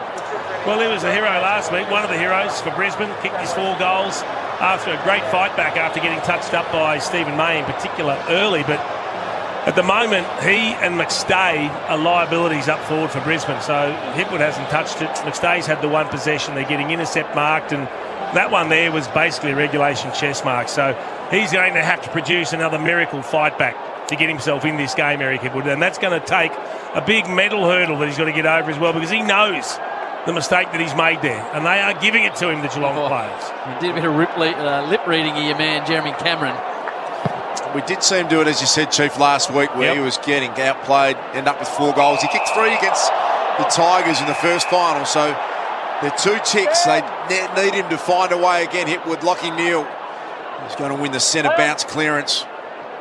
Send the Brisbane Lions inside forward 50. There's Hipwood. That's a better launch at it. Zach Guthrie wrapped up by McCluggage. So they'll get a stoppage here inside their forward 50, the Lions. Won't hurt McStay doing a bit of ruck work either while McInerney's off. Yeah, I like that role for him, Chief. Gets him involved in the game. Yeah, you're right. What are McStay's numbers? Triple M red 1 touch. Yep, 2 handballs, that's it. Hipwood gets a kick now.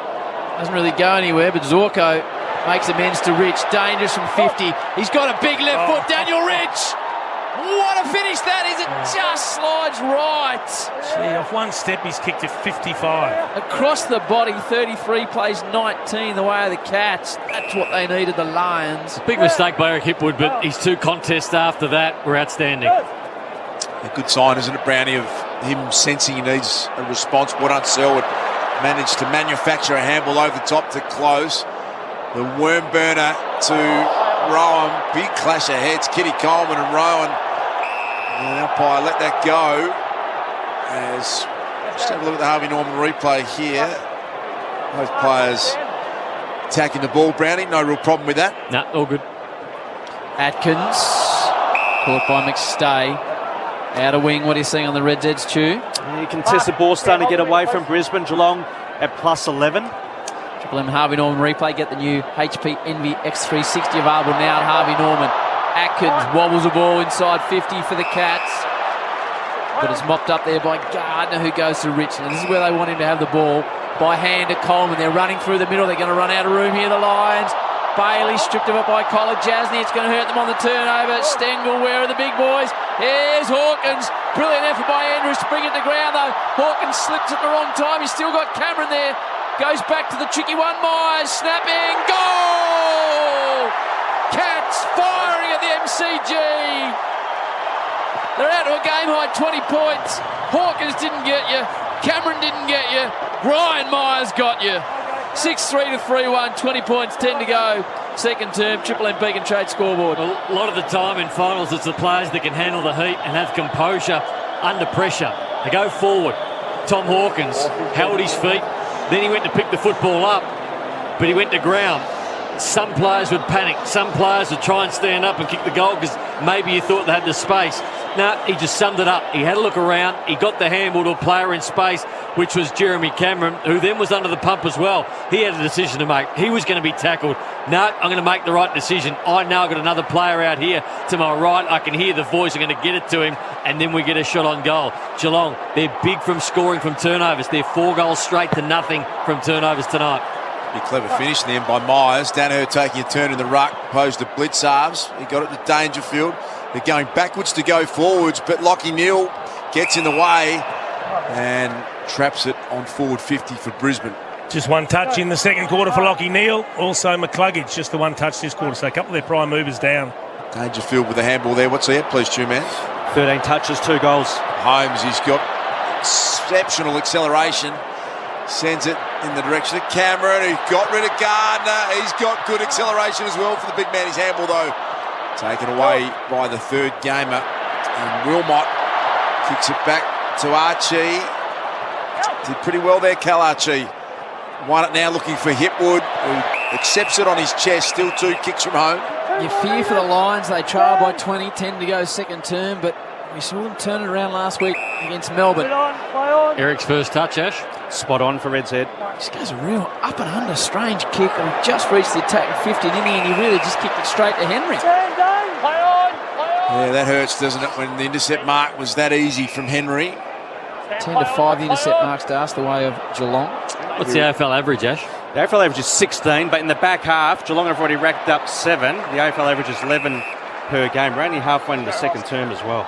Bit of boundary throw in, true centre wing. Shane Warne stands side. You've been saying that, Chief, since the 5th minute mark when Stewart took that intercept mark by himself.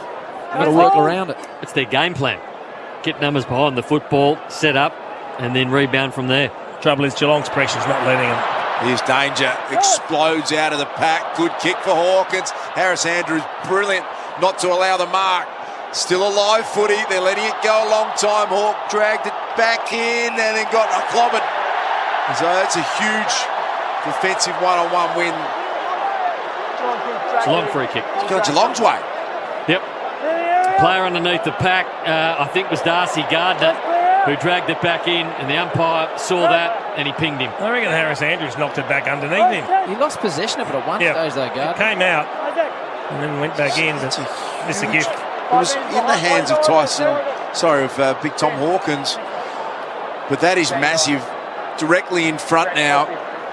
Give me goal coming up for Hawkins. Just starting to edge away from the Brisbane Lions here. Punt road end. You're going to hear the Cats fans get behind this one. The Big Hawk, All-Australian captain this year. You cannot believe that. Poked at it. Harris Andrews had a couple of words to him too. He just stabbed at it, didn't he? 20 out directly in front. 6-4-40 Geelong, 3-1-19 Brisbane. Triple M Beacon Trade scoreboard. You've got to make that let-off pay now. And let off for the Lions indeed. Starcevic marks on half-back in front of Ryan Myers. 45 away from his defensive goal is Starcevic. His team trail by 21 points, 7:38 to go before the major break. He elects to kick long towards the AFL logo centre wing, and Danaher takes a rare mark. Numbers 2 Red Z for Joe. Only disposal number 4 in his first mark. Well, those big boys need to get going. Joe, Eric, McStay, Wilmot, third game, third final. To Answorth, the number 43. This is where they can't afford to kick to that loose man. That's exactly what they've done. That loose man is Stewart. What happens here, Chief? You've got to do something differently. Yep. McStay didn't get there. But mind you, the kick wasn't to his advantage. He tried to make a contest. Wasn't good enough. Beautiful pick up from Myers. Half back to Koning. Tried to release it back to Myers. Jeremy Cameron patrolling back there as well. Bullet-like kick over the head of Dangerfield taken by Zorko. Now the rebound. Can they get something moving? The Cats are so good at setting up quickly, even when they turn it over. And Darcy Wilmot now just trying to poke one out wide. It's a pretty good kick. Hipwood's got it. Eric's starting to get his hands on the footy. They need a different way inside 50 though. They need to go smaller. They drop it long again. And again, it's a Cats intercept mark. Colin Jasny, take your pick down there, Chief. But that was the one kick that Hipwood couldn't go with, the long bomb to 2 against 4. You've got to be smarter than that. Corridor ball from the Cats. Wilmot did well. And then he's coughed it up too. He got in the way. They're going to get out the back here. I reckon the Cats close. A bit of a fumble, then he decided just to kick it off the ground. Gardner confronted Cameron. Myers picked it up. Holmes can kick one. Decides to go over the top to Hawkins, who can waltz in and kick another goal for the Cats. The Hawk gets his first. That's 3 in a row for the Geelong Footy Club, and they are just cruising here at the MCG in the prelim finals. 7-4-46 Geelong. 3-1-19 Brisbane. That's Triple M Beacon Trade scoreboard. So we just heard the frustration of Chief about the kick from Eric Hipwood from about 80 metres out to 20 metres out to the contest, and they had numbers back. But I would ask Joe Danaher, what are you doing to impact on this game? Because he was standing over the other side of the ground, probably 20 metres out from goal in the other pocket. Now, the only way that ball is going to get to you if he can kick it 90 metres. I don't think Eric Hipwood can kick 90 metres, so you've got to be the player on the end of that, making a contest, bring it to ground level, not getting the perfect long ball out the other side of a one-on-one. There's time to be one-on-one, then there's time to go to work and get dirty, roll your sleeves up and bring the ball to ground. And unfortunately, Joe Danaher didn't want to do it on that occasion. And Geelong 10 intercept marks in their back half of the ground already. They've kicked 5-1 from turnover. Brisbane yet to get off the mark. Gee, Blitzarves can play some roles, isn't he? He's taking Lockie Neal in the centre bounce. He can play all around the ground, that man, Mark Blitzarves. Selwood's going to get the clearance. He's the one that set it up with a little conversation prior to the bounce. They're going forward again here. Brisbane need to be careful. It could be game over in a hurry. There's Dangerfield. Goes long on the left. Surely not. Just drifts to the right. 47 plays 19. The way of the Cats. Triple M Beacon Trade scoreboard. Supporting tradies, 120 stores. Expert trade teams, design services, a huge range of electrical accessories. Beacon, making every tradie's job easier. Margin's 28 points, 5.5 until half time, but I have to say it feels like more. Yeah. Exactly the same point down against the Melbourne Footy Club last week they were. Payne down the line. That's another intercept mark. Brisbane forwards are getting embarrassed out here at the moment. I know that's a hard word, but that's what it looks like. It's got to find a way to compete better. Isaac Smith could have settled in better as a Geelong player. They love him down at Catland. Dangerfield's been big. Hawkins one-on-one with Andrews. Coleman drifted across and did well to lend some support with the mark. Doing a good job, Harris Andrews, but he's having to do a big job down there because it's coming in there a lot. McCarthy tries to bring it to ground. Got to be gone. Pretty strong tackle. Squeezes out the back with a whistler gone, and you're right, Chief, on the Triple M C-Bar Supers. Just dragged it in, Paddy Dangerfield, but he's involved in everything. So the ball in the hands of the Lions. Answorth just with a high ball down the line. Standing fists from behind. McCarthy to Berry. Had a quiet turn. Blitzarves. Catch it away again here through Collar. Jasny. Myers. Options are plenty up forward. Clever little step. Brilliant ball to Hawkins. That's as good as the inside 50 balls you'll see there from Brian Myers, and the Hawk will line up from 45. I reckon he changed his mind 6 times in the blink of an eye, then Brian Myers and ended up making the right decision. Really punishing Brisbane every time they fumble the ball or don't use it correctly when they've got it. Geelong have got numbers ready to rebound when they turn it over, and they look like they're going to score every time they go forward. They are just such a professional outfit. Just looks a more dominant 28 points than we saw against Melbourne last week at this stage. Hawkins to kick 2 in a row. Tommy Hawkins, not his best effort, drifts right off the outside of the boot. He could have 3 or 4, and it's fisted behind. 48 plays 19. Can't for the life of me work out why Oscar McInerney wouldn't mark that. No. Standing on the line between the point post and the goal post on your own, no one around, that's where the ball drops and he fists it through. Now, I know we can get numbers for intercept marks in the defensive 50.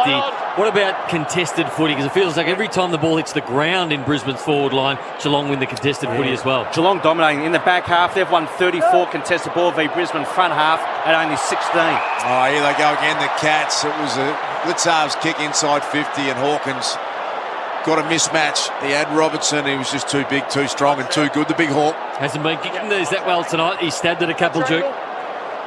Going to get a few opportunities the way the footy's coming in. I mentioned him being the All-Australian captain this year. It's the 4th All-Australian selection after turning 30.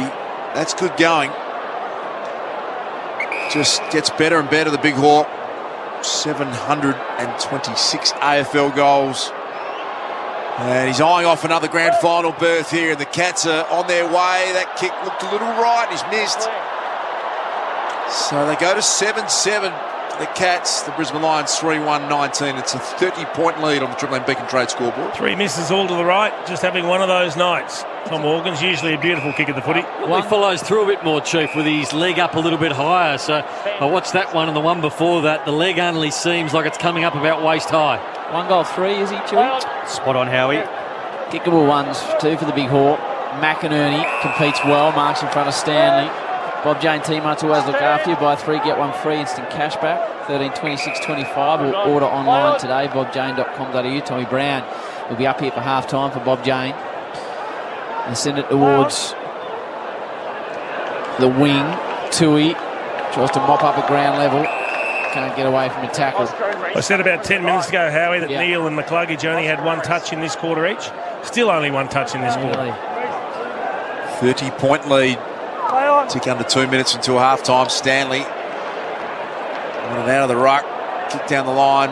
Robertson in front of Brian Myers. We've seen some finals played at huge intensity. Tonight hasn't felt like one of those, Nate Brown. It's just been a little bit easy one way with the Cats. Soon the Brisbane Lions able to apply much heat at all. Good bounce for Robertson. He hands it over to Neil. Buse closed his space down. Did it nicely, got him over the boundary line. So they'll have a throw in on their forward 50 arc where it meets the boundary. It's been a team defence on Neil in this first half. Any time that anybody's anywhere near him, they man him up, they put body pressure on him, and they make him earn it. One of the best wins they've ever had last week, Brisbane, in the history of the footy club. It's going to take something similar, if not better. They trail by 30 points. 1:22 to go before half-time. Berry will get a free kick here. Brisbane did kick a goal really late after the siren at half-time, Chewy, did they? Yeah, it was, Howie. Okay, take Berry's best. Has he got the legs, Noodles? Your area, 51 he'll kick from. Ought to take his very best, Howard. I don't think he will. No, he's going back and across. See? Well done, Nate. He's on fire. Goes to Andrews. So every Geelong player is in front of Harris Andrews. He's in the middle of the MCG. He goes up and deep towards the pocket. You need the big boys to do something. Stanley easily fist at the ground. Selwood looked to go off the ground. Hipwood squeezes it out towards McInerney. Jeremy Cameron's back there defending. 40 seconds on the clock. Brisbane trying to lock it in for repeat entries. I'll ask the question again, Chief. The kick went in and it was a long ball entry, but Joe Danaher standing in the goal square next to his opponent. Why is he not flying, bringing that ball to ground? McInerney with sort of underarm belting of the ball, almost like a forehand in tennis. Bailey wanted a free kick. Umpire not going to have any piece of that. Instead, it's going to be thrown up 24 seconds until half-time. Grace, Oscar. Can they get a late goal here, the Lions? They desperately need one. McInerney got boot to ball, but Stewart, as he so often is, in the way with an intercept taken by Daniel Rich. He's about 80 metres out. Comes back through the corridor. It's a good kick to Andrews. Clock ticks down to 8 seconds.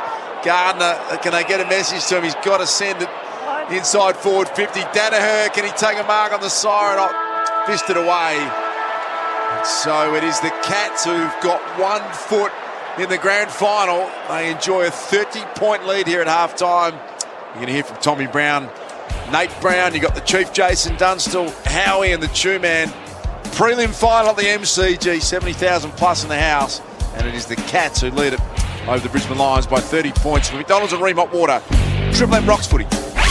That quarter for Beacon Trade, supporting tradies with over 120 stores, expert trade teams, design services and a huge range of electrical accessories. Beacon, making every tradie's job easier. For Ream Hot Water, Triple M Rocks Footy. built tough for Aussie conditions. When it comes to water heating, ask your plumber to install a Ream.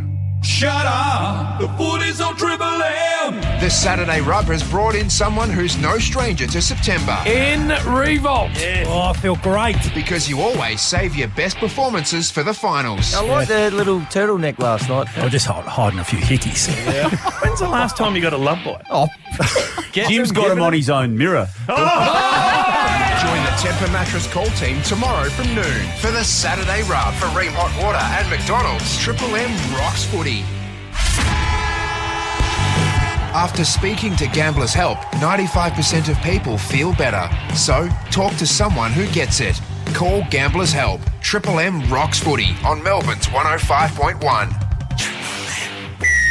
You are out of beer. Fridge. Ha, lucky I'm headed to Bottle Mart. Legend, can you grab a 30-pack of Great Northern Super Crisp for $49.99? Bonus camping gear with every case, I'll get 2. And grab your choice of Bombay Sapphire Gin, Jack Daniel's Whiskey or Chivas Regal 12-year-old 700ml, also just $49.99. Will do. I'll also grab a bottle of Pepper Jack wine. Selected bottles just $19.99. Yummo. Terms and conditions apply. 1 hour delivery available in selected areas. Just download our app. Catalogue specials are now at bottomart.com.au. Hey, it's Daisy Thomas. Are you ready to get that winning feeling? The Monopoly game is back at Macca's and there's thousands of prizes to be won. In fact, there's over $578 million worth of prizes to be won, and you've got a 1 in 4 chance to win. Prizes include a VW Polo GTI, free Macca's for a year, a $1,000 Choice Hotels gift card, or a $1,500 Webjet gift card, and so much more. The Monopoly game is back at Macca's. Peel and scan to win today. T's and C's apply. G'day, Adam Gilchrist here. Treating people fairly has always been important to me, both on and off the field, which is why I'm a big fan of homeloans.com.au. Their Fair Go guarantee means all customers, not just new ones, get automatically upgraded to the best rate available for their particular home loan. Guaranteed. Can't get much fairer than that. So, say no thanks to the big banks. Get the best rates and a fair go at homeloans.com.au. T's, C's and credit criteria apply. Thanks, mate. Excuse me, lads. Sorry. Ah, the 6-beer carry across a crowded pub. Hey, you made it! Unbelievable. Grab a furphy with your mates this footy finals. Hey, Australia. Use your phone a lot? Banking, working, checking in, guessing that last letter in today's puzzle? Well, if you're looking for a new mobile provider, make the switch to iiNet. Named Money Magazine's best value high usage mobile plans for 2022. Plus, a huge 50% off all mobile plan fees for the first 6 months. So call 13 19 17 or head online to switch today. New iiNet mobile customers only. T's and C's apply. Real Aussies are winning big with the Monopoly game at Macca's.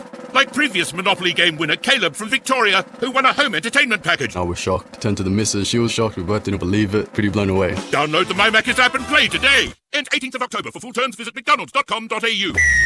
You are out of beer. Fridge. Ha, lucky I'm headed to Bottle Mart. Legend, can you grab a 30-pack of Great Northern Super Crisp for $49.99? Bonus camping gear with every case, I'll get 2. And grab your choice of Bombay Sapphire Gin, Jack Daniel's Whiskey or Chivas Regal 12-year-old 700ml, also just $49.99. Will do. I'll also grab a bottle of Pepper Jack wine. Selected bottles just $19.99. Yummo. Terms and conditions apply. 1 hour delivery available in selected areas. Just download our app. Catalogue specials are now at bottomart.com.au.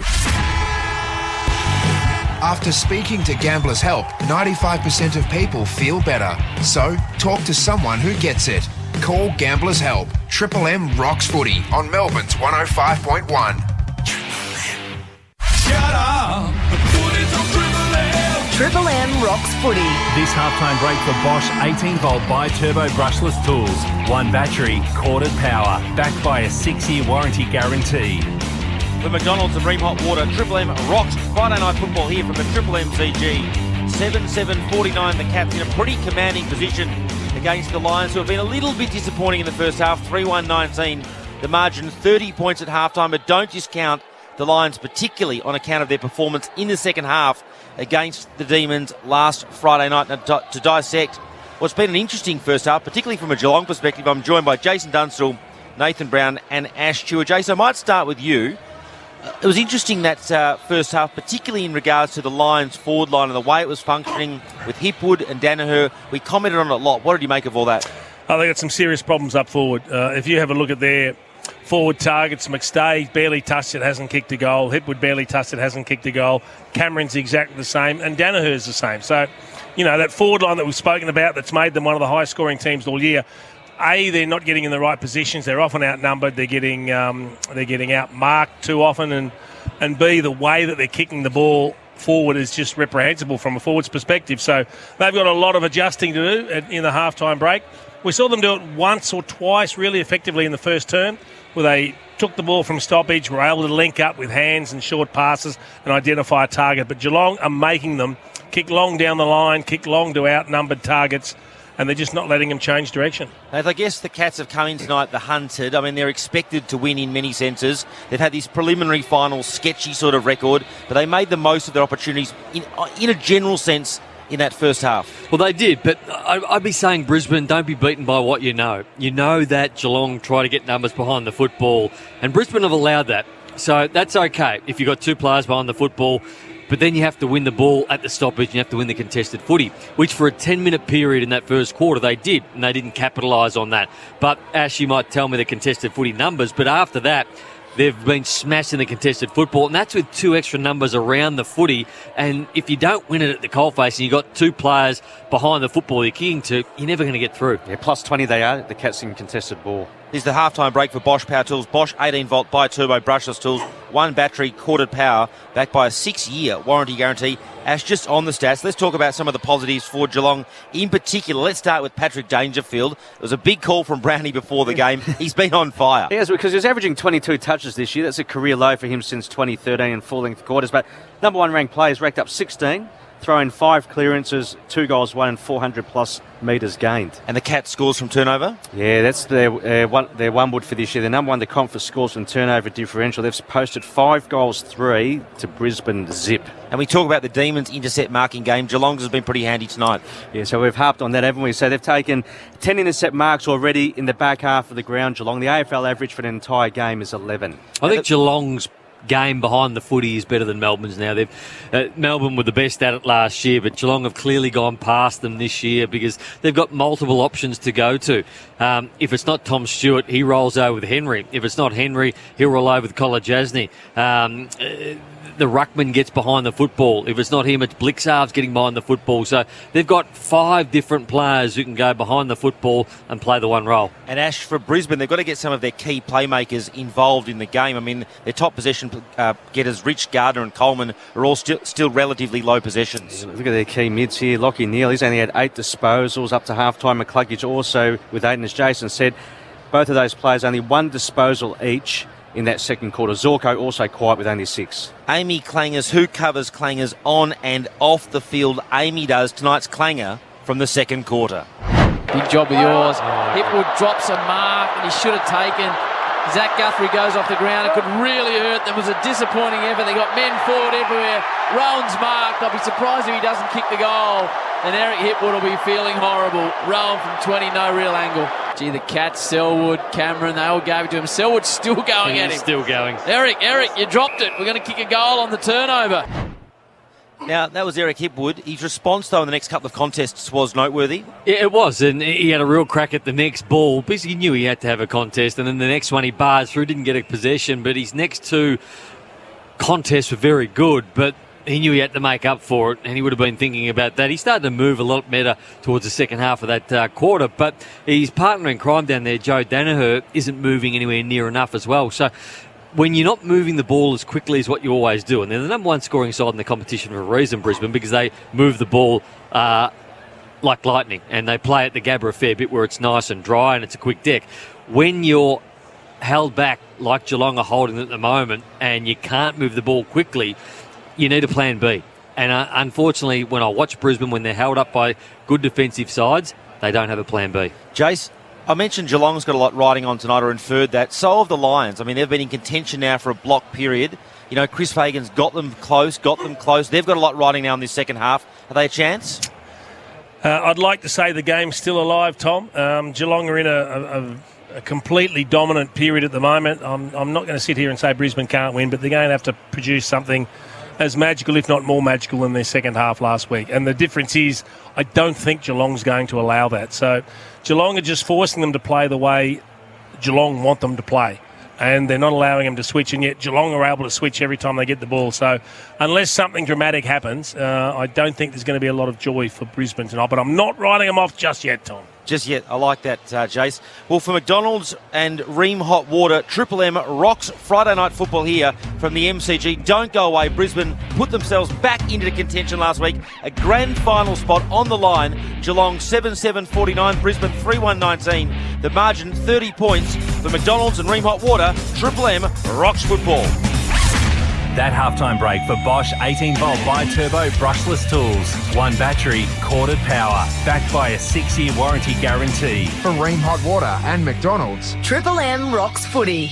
Get the HP Envy X360 available now at Harvey Norman. Now, Das, this features a 360-degree design with sketch, explore and share wherever your imagination takes you. It's what I need in my life. All-day battery life and fast charge unleashes your full creativity. And you are very creative, so that's a lot to unleash. Expand your creativity with power and performance with the all-new HP Envy X360. Designed to do it all on the Intel Evo platform. Get the new HP Envy X360 laptop from $1,999. That can't be right. $1,999, Das. I think I'll get two of them now available at Harvey Norman. Triple M is your home of the Marty Sheargold Show. Best pickup lines. Are you my appendix? Because I don't know anything about you, but this feeling in my gut is telling me I should take you out. Okay. Are you a parking ticket? Because you've got fine written all over it. Jono says, did you get those pants on sale? Because they're 100% off at my place. That's just a stock take joke. The Marty Sheargold Show. Melbourne's 105.1 Triple M. Get the podcast now from the Listener app. Right now, get half-price big brand vitamins and cosmetics at Chemist Warehouse. T's and C's apply. You are out of beer. Fridge. Ha, lucky I'm headed to Bottle Mart. Legend, can you grab a 30-pack of Great Northern Super Crisp for $49.99? Bonus camping gear with every case, I'll get two. And grab your choice of Bombay Sapphire Gin, Jack Daniel's Whiskey or Chivas Regal 12-year-old 700ml, also just $49.99. Will do. I'll also grab a bottle of Pepperjack wine. Selected bottles just $19.99. Yummo. Terms and conditions apply. 1 hour delivery available in selected areas. Just download our app. Catalogue specials are now at bottlemart.com.au. Hit the road with a 1 in 4 chance to win with the Monopoly game at Macca's. Win prizes like a year of free Wilson parking, a new Volkswagen Polo GTI with 5-year care plan, and more. Download the My Macca's app and play today. Ends 18th of October. For full terms, visit mcdonalds.com.au. Sheen Panel Service. If you've had a car accident, call Sheen first. We'll handle your repair process from start to finish and provide an accident replacement vehicle at no cost to you. Rest assured, we use genuine parts and provide you with a lifetime guarantee on all repairs. So remember, Sheen first on 1300 Repair. We'll take care of the rest at one of our 26 locations across Victoria. T's and C's apply. Sheen Panel Service. Let me check the statement. Oh, yeah. Meet the Bennetts. G'day. For their bank to pay them interest on their savings account, there are some serious hoops to jump through. What about last month? Any interest? Not enough transactions. And the month before? Balance too low. But open your first Macquarie Bank savings account and you earn 3.7% per annum for 4 months and then up to 2.75% ongoing. Any hoops or catches? None. Oh, wow. That's great. Search Macquarie savings account and say, I bank with Macquarie. Rates are variable, T's and C's apply. If there's one sound that means it's September, you'd agree this is it. And nothing Nothing goes better with footy finals than a thirsty camel. Bottle shop, that is. With great specials like Han Super Dry 24-pack, $47.99, Jameson 6.3% 10-packs, $49.99, Sheepdog and Fireball 200ml whiskey, 2 for $30. The camel is calling this September. Find your local at thirstycamel.com.au. Ends 18 September. Prices may vary in country areas. Hydrate responsibly. Some people are born tinkerers. They love to not just push the boundaries, but to smash them. Gear Wrench has reimagined and re-engineered the game year after year with tools designed to be uncompromising and innovative, forged for the heat of battle. For every tough job, Gear Wrench has the answer, time and time and time again. Gear Wrench, forge ahead.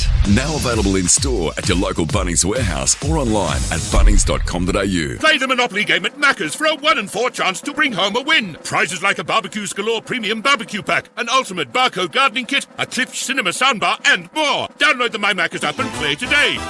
Ends 18th of October. For full terms, visit mcdonalds.com.au. You are out of beer. Fridge. Ha, lucky I'm headed to Bottle Mart. Legend, can you grab a 30-pack of Great Northern Super Crisp for $49.99? Bonus camping gear with every case, I'll get 2. And grab your choice of Bombay Sapphire Gin, Jack Daniel's Whiskey or Chivas Regal 12-year-old 700ml, also just $49.99. Will do. I'll also grab a bottle of Pepperjack wine. Selected bottles just $19.99. Yummo. Terms and conditions apply. 1 hour delivery available in selected areas. Just download our app. Catalogue specials out now at bottlemart.com.au. Triple M rocks footy. This quarter for IGA Liquor, where good food deserves a great drop. Quarter time was the Cats by 14, that extended to a 30-point margin. Gee, they're close to yet another grand final. 7-7-49, Brisbane 3-1-19. Hawkins has kicked 1 goal 3, could easily have 4. Stengle's got a couple. IGA Liquor add a drop to your shop this footy season at IGA Liquor. Like a 6-pack of beers to go with your footy snacks, head to igaliquor.com.au to find your local store. IGA Liquor, where good food deserves a great drop. I'm genuinely envious of you, Luke, and you, Jason, the fact you're going to the SCG to see Sydney Collingwood tomorrow. One of those days where you get on the plane, Howie, and you feel excited. It's got that is the hottest ticket in town. People are doing anything they can to get to the SCG. You know, the Collingwood fans are on fire, Chief. And I've got a sense that, you know, Sydney's starting favourite, but I'm a believer in the bit of magic that comes with Collingwood. Yeah, absolutely. I'll tell you what will be interesting, Duke. I know they've got the home ground advantage, but there will be enough Collingwood supporters there making some serious noise that they won't feel out of it at any stage. It's incredible. We were here seeing 90,000 Collingwood fans in their win over Fremantle. So the two best pressure teams they are in the competition, Nate, head-to-head. Do you believe this magic about Collingwood? Can it continue He just said he did. To get more and more and beyond? I am. I think there's sometimes something special that you can't... The stat sheet don't show it, and even the talent list doesn't necessarily display it. You go through it. It's engendered belief is what it's done. So the players now believe it, and they believe they're competitive under any circumstances, and they're proving it week after week. The constant ball movement at the SCG is the issue. So they played there 3 weeks ago. Now, can they change enough, or do they need to change the way they play to suit that ground? It's tough to do it leading into a final series, but they are just gung-ho. Every time they get the ball, it's constant movement, which there's not a lot of room at the SCG. So what have they learnt from last time? That'll be the question on Craig McRae's lips. How do I turn it around from last time? How do we get through that zone defence of Sydney? Darcy, you're into the spirituality side of life and the positive mind. Watching on the telly last week, and Craig McRae standing next to Pendlebury before they sung the anthem. And it was like they were at someone's birthday party. They were smiling and laughing and chatting and joking. And I love it. You hear him say all the time, you know, that he wants to just sit there and soak in the fact that this is a brilliant thing that's unfolding, and that becomes infectious to the players, and they feed on that energy. You've never seen him, when they take a risky kick in the corridor and it comes unstuck, he never flinches, never you see a negative tone to anything that he does, and it's why we enjoy watching it. It's brilliant. Who wins tomorrow night, Nate? I am tipping Collingwood in an upset, but less than 10 points either way. Chieftain? I'm hoping for Collingwood, which is a hard thing to say. But I reckon it'll be tight. It's going to be hard to to stop Sydney going to the grand final. Can Brisbane work their way back into this, Chief? Or well, I just tried to make a case for Tom. I said I'm not prepared to give up yet, but I'm finding it really hard to stay enthusiastic about their chances. Who wins tomorrow night, Two-Man? I think Sydney in a real tight one, inside 2 goals. Statistically, anyway, back for the Lions here? No, because we know that Geelong finished very, very well in second halves, in particular in fourth quarters. They're ranked number 1 in the AFL. So we should go home, Chewy, is what you're telling us? Yeah, possibly. Righto. All right, Darcy set to call the second half here, and the Cats lead it by 30 points. And there's a 70,000 here, I reckon. High 60s, 70,000. A coolish night in Melbourne. The rain has stayed away. Second half. The Lions need to lift. Danger has dominated the first. Can the Brisbane Lions get off the canvas here and perform a miracle at the MCG? It's going to take something special, you sense. McInerney got over the top of Stanley. Coming the other way, Rayner, who has been a bit of a standout for Brisbane. Danner has taken the chest mark. I thought there was a play on call. I heard something too, but obviously that wasn't the case. It was a really good clearance from Rayner heading in off the basically out of the 50-metre arc, just rushing straight in, getting the ball forward. The umpire's got to keep an eye on Lachie Neale. I mean, he got manhandled by Tom Atkins, and he was tackled and unable to actually attack the footy. Missed the semi-final, as we know, with the birth of his first child. Congratulations to Adele and Joe. This is what they need, the Lions. A big goal from Joe Danaher, and he got that arc going big time. Kicked it out of bounds on the full 30-point lead to the Cats. So I'd love to get it in Rayner's hands a little bit more. Makes the right decisions more often than not. What's he had, Chewy, on the Red Zeds? Cam Rayner, 8 disposals, a couple of clearances. Red Z lending loans to the self-employed. Every time he's had it, they look confident. Dangerfield, another mark. Nate predicted this. The Danger is dominating at the MCG. Sends it to his mate Hawkins, who'll swing round on the right. They got forward runners. Smith's got Stengel forward the ball if he gets it that way. Clever tap to close. Now it's in the hands of Stengel. He's got centre options, but he has a shot from the pocket. Stengel! Why wouldn't he? Stengel with one of the goals of the year. He's got 2, and at the moment, there is no stopping the Cats. I love that he ignored all those options in the middle, Chief, and banged it home. I'll tell you who else ignored him. Unfortunately, Daniel Rich was so worried about his man. He just kept following his man when he was the closest one that could have gone in and put some pressure on Stengel. But you know what? Stengel took his time to have a look. He didn't see an easy option. And his confidence is at such a level that he knows he's a better than even money chance of kicking it. Well, as brilliant as the kick was, Chief, and how he caught it brilliantly, but I love the fact that it was teamwork that led up to it. So the ball comes into the pocket, and it's Brad Close who goes, okay, Stengel's a better opportunity to kick this than me. Instantly gave him the handball, even though he had his back to the goals at that point. He realised the space was there around Stengel. I can't kick it from here, but maybe my mate here can. He was goalless in the qualifying final. Tyson Stengel, he's got 2 in the prelim. Dangerfield again has had more contested possessions than anyone in the history of the game since that stat has been counted. Rowan now to the goal square. Hawkins. Andrews has been really good. There's another tough one-on-one, and he fumbled it over the line. Did he disguise it well enough? He did, Harris Andrews. See, he disguised it okay, but he actually had time to pick it up and use the footy and try and get some rebound going. They're going to have to attack, not just defend, if they want to get back in this game. Cats dominating the Lions. Early goal to Stengel. He's round the footy again. Andrews, the casual one, floats it out of defence towards Rayner. Closer to the fall of the ball. Holmes, hurried snap. Holmes drives it forward. Misses to the right. Rayner down, holding his right foot or right ankle. He looks to be in a bit of bother. 56 plays 19 on the Triple M IJ Liquor score. What happened, Chief? Well, they're waving to the bench. He got cleaned up by a teammate when he's competing for the footy. McStay got their legs tangled. Take your time, Kev. Hard to tell exactly what he's done, but he hasn't been able to get up off the ground. Harvey Norman replay. Get the new HB X360 available now in Harvey Norman. He's probably been their best as well, Chieftain. So really disappointing news here for the Lions. It's pretty distressed, Cam Rayner too. Yeah, it looks more than just a rolled ankle the way he is on the ground. Oh, yeah.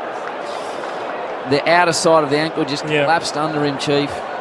You can very easily break a bone when you do that. Oh, gosh. That's sickening for Could Cameron. very easily break a bone in the lower leg. So the barometer's starting to warm up on the bench. Reece Matheson. I suspect that might be it for him. That's a shame because he was one of only a couple of Lions players that could hold their head up the way they're playing at the moment. Just that whole year last year with the ACL, and his return has been pretty outstanding, hasn't it? Yeah. Cam Rayner goes from bad to worse for the Brisbane Lions here in this prelim final. A trail by 37 points. Let's get down to Tommy Brown, Bob Jane T-Mars. You must be getting sushi. Sorry, my fault. Oh, not again. So Rayner, he just can't put any weight on that right ankle. Bob Jane T-Marts always look after you. Buy 3, get 1 free, plus instant cash back on top tyre brands. 13, 26, 25, or order online today, bobjane.com.au. There, Brownie? Yeah, Cam Rayner's been quite brilliant the last couple of weeks. Unfortunately, his night is obviously clearly over, assisted by 2 trainers. As you mentioned, how he can't put any weight on that ankle. In fact, he's in a lot of pain, so I imagine he'll go straight down to the rooms. Brisbane struggling to get it out of the defensive area. Squeeze up a pass. How's the sushi, Tommy? No sushi. How he grabbed a bottle of water and came straight down, but there's no sushi. No sushi run tonight. Across the boundary line on the outer side, a free kick against Blitzarves. I don't think he likes that suggestion that he stopped for a little Tucker stop there, Chewy. No. But I have no doubt that's what he does. Play on. He works hard, but he's partial to a Californian roll, is our man. Joe Danaher got rid of the defender and gets the free kick, so he plays on. He squeezes a kick forward. Whistle. It's going to go the way of Lions. Charlie was held, was he, by Buse? Well, the ball was in the air. Charlie Cameron was trying to run at the football. Buse doesn't agree with it. The umpire said you didn't give him a clear run at the football. Simply must kick the goal. What are you seeing on the replay, Nate? So Buse takes his eye off the football, engaged with Charlie Cameron, and when you take your eye off the football and you got your back to the ball, the umpire, it's a big sign for him to pay that free kick. 2 handballs and scoreless for Charlie Cameron. Must kick the goal. Does kick the goal. Something for the Lions. Can they stage a fight back on the back of that? 8-8-56 to 4-1-25. Back to 31 points. Early stages third term. Triple M IJ Liquor scoreboard. IJ Liquor, where good food deserves a great drop. There wasn't a lot in it, but we see on the Triple M Harvey Norman replay screen there was a little tug of the jumper. That's what the umpire would have seen. Just a little pull of the jumper. He saw it stretch from the body, and that was enough to pay the free kick. Seeing shots on Triple M Harvey Norman replay. Just getting re-strapped down there on the boundary is Cameron Rayner by the trainers down at the Brisbane Lions, the physio and the doctor. So he may yet come back on. The barometer, he's upset. He wants to come out. That's going to need to be a serious strapping job, Brownie, because he was in all sorts coming off. Might need some serious pain relief attached to that too, I suspect, Chief. Well, if his night was over, they'd take him straight in and put ice on it. So it sounds like they're going to roll the dice with it. It's not a break from that evidence. McInerney got it in the path of Zorko, did really well to get to McCluggage, and the kick was poor. He had a lead presented by Hipwood. Tom Stewart was able to get in the way. Brian Myers, and now a loose ball on the wing. Lockie Neal burrowed in after it. Brilliant effort from Lockie Neal to hand it back to Archie. Can Hipwood get involved in this contest? Managed to get it to ground. Zach Guthrie, Lincoln McCarthy wraps him up. And just a touch of spark now for the Brisbane Lions. Margin 31 points. All on the Triple M IJ Liquor scoreboard. Everyone talks about the skill of Lockie Neal, but the hardness of the footy, Nate. Jeez, he threw his body in there. You have to be tough to play that position. Oh, my word. Myers. Funny little kick forward by Cam Guthrie. Picked up by Starcevic. Pushed across the line. Tommy, what are you seeing with the ankle there? They're strapping it up for Rayner? Yeah, they're strapping it up. As you guys described, there's the physio and the doctor there, and it looks like, as Nate said, he must be still in some type of contention. Otherwise, he would have gone straight down to the bench. So at the moment, he's definitely a chance of returning. Okay, good news for fans of Cam Rayner and the Brisbane Lions. Not such good news for Reece Matheson. Blitzarves, 20-metre forward handball. Myers puts it under his arm, takes a bounce, runs his full measure, measures the ball inside to Hawkins. Said earlier on he had a ripping inside 50 ball in the second term. That's equal to it. Hit Hawkins in a tight space, and the Hawk will line up with 1 goal free behind his name. 40 out, 45-degree angle. It's just knowing a craft by the young player Myers then. So he looked up and he saw that Tom Hawkins was one-on-one with Andrews. He had time for a bounce, so he knew that at some point Tom Hawkins was going to lean on Harris Andrews and come back up at him. And that was his trigger to release the football as soon as he saw that action, and he did it to perfection. Tough night in front of the stick so far for Big Tommy. Nails it. Absolutely nails it. Hawkins has got 2. Loves everything about it. 62-25. 15 to go, third term. Cats put the foot down again. I reckon they've had a chat to Tom Hawkins, showed him the vision of his set shot misses in the first half. He kicked through it. He had the body weight going forward. He didn't lean back and miss to the right the way he had missed with 3 earlier. And that goal is number 727 for Tom Hawkins. And you know why that number's significant, Nate? No. Peter Hudson, Wayne Carey. Wow. Joins some elite company, doesn't he? Does. How many games for Hutto to get to 727? 127, I reckon. That's extraordinary, isn't it? So Tom Hawkins, big-time finals player.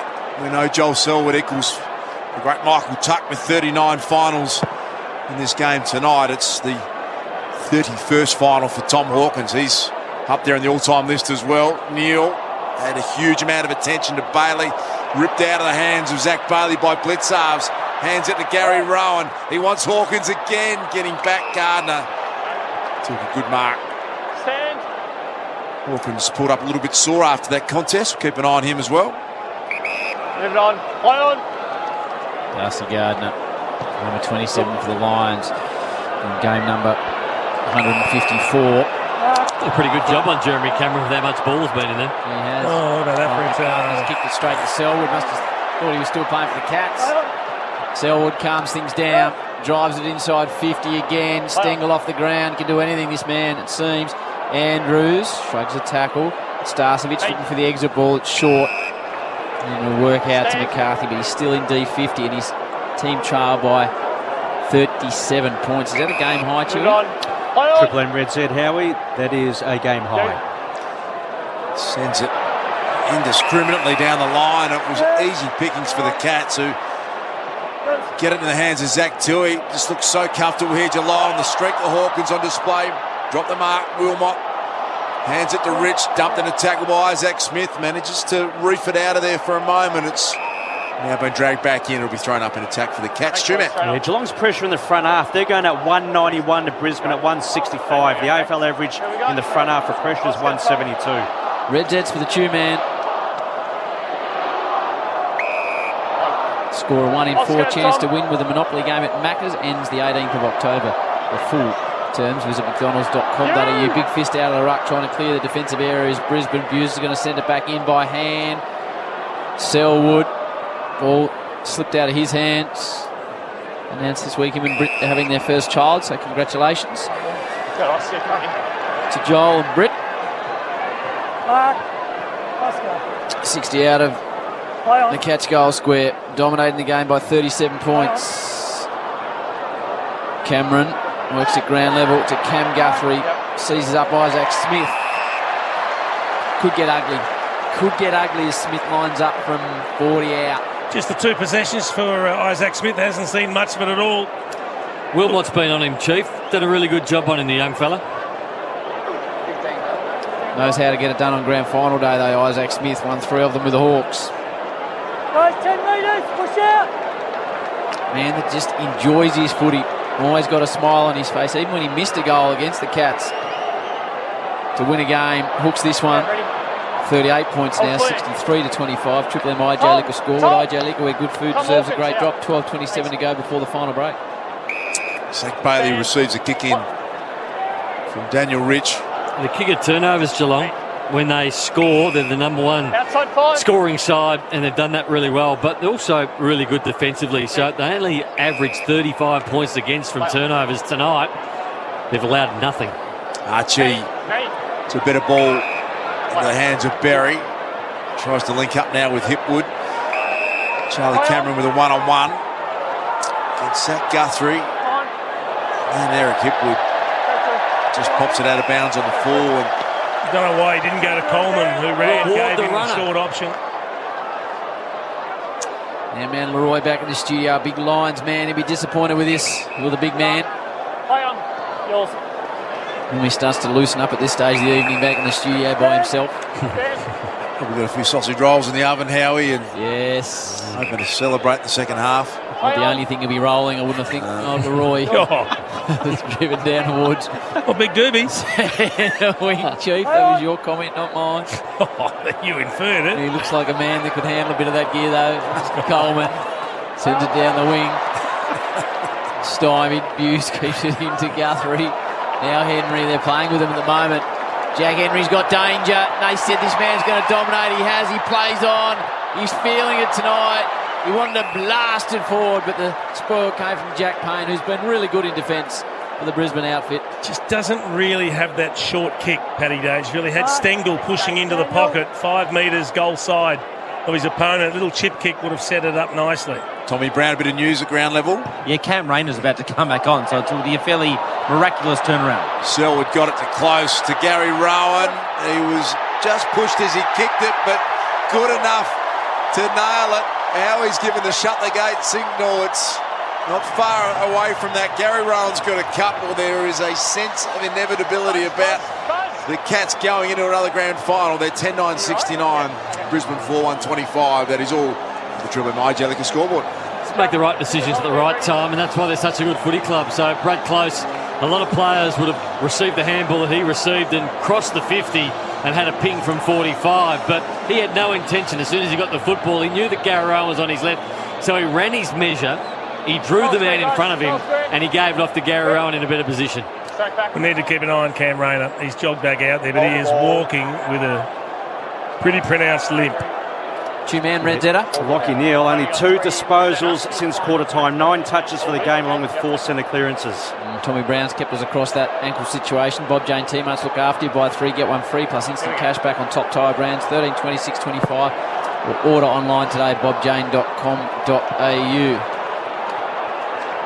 McStay has a run in the middle. McCluggage, Zorko tackled as he kicked it. Holmes pushed away from the footy. Here's McStay.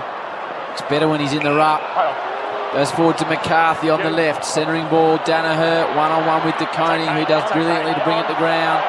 Falls to Zach Guthrie, who's had the best season of his career. He sends it out of defence towards Myers.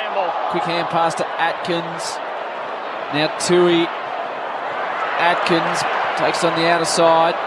Now Close progresses it forward to Holmes. They're away. This man can run and run and run. Inside ball to Smith. Great transition. Smith, the little short one. Dangerfield. Good luck stopping that. And Danger will line up for 3. Just don't fumble the Cats. They had that ball in the back pocket, and they had some tough balls to take as well. They were at ground level. They were funny bouncing balls. They had to pick them up either on a half volley or the ball was bouncing everywhere around, and they nailed it every time. There was 3 in a row that they took cleanly, and their handballs were just as clean, and then they got out. I think Rayner's got to come off, Chief. Yep. Dangerfield for his 3rd goal. He's had a massive night. On a 45-degree angle, starts it right, draws it back.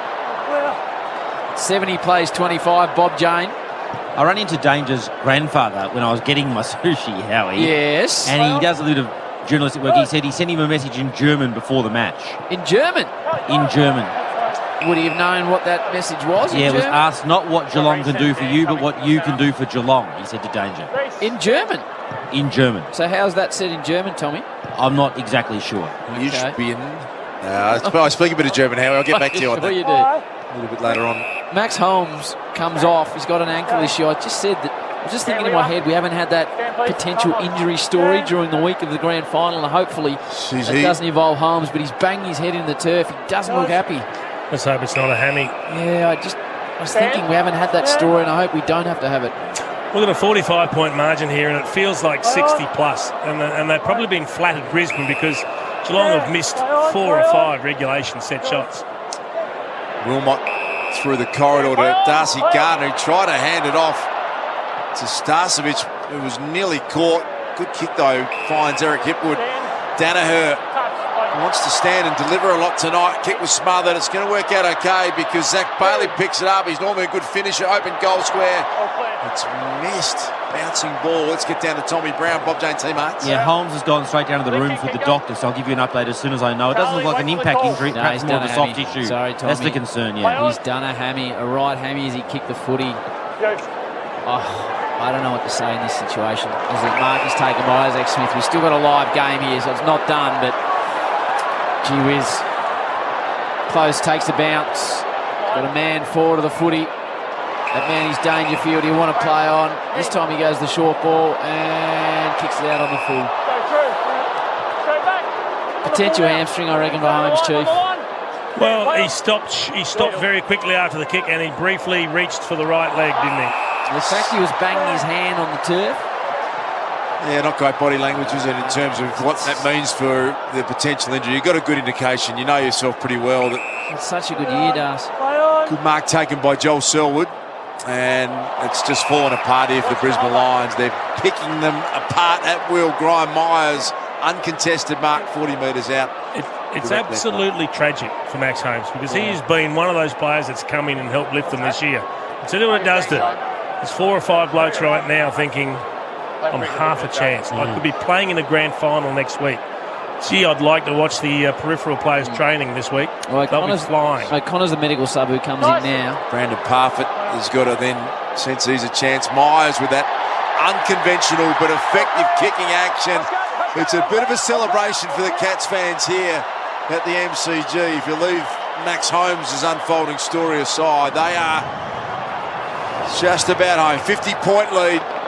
7 minutes until three-quarter time, and it's all brought to you on the Triple M AJ Liquor scoreboard. Well, somebody has to come in, Chief, because it did look like a hamstring, and Brandon Parfitt had 28, 28 and 25. He was stiff to go out, wasn't he? Very stiff to go out, and you've got Menegola, you've got Segler, who's obviously not going to come in like for like. So Parfitt and Menegola are the two. The only other one that you could look at is O'Connor, who will come on in this game, and Dalhouse, who hasn't played since round 21. But Parfitt seems like a like for like. Bob Jane, Tommy Brown.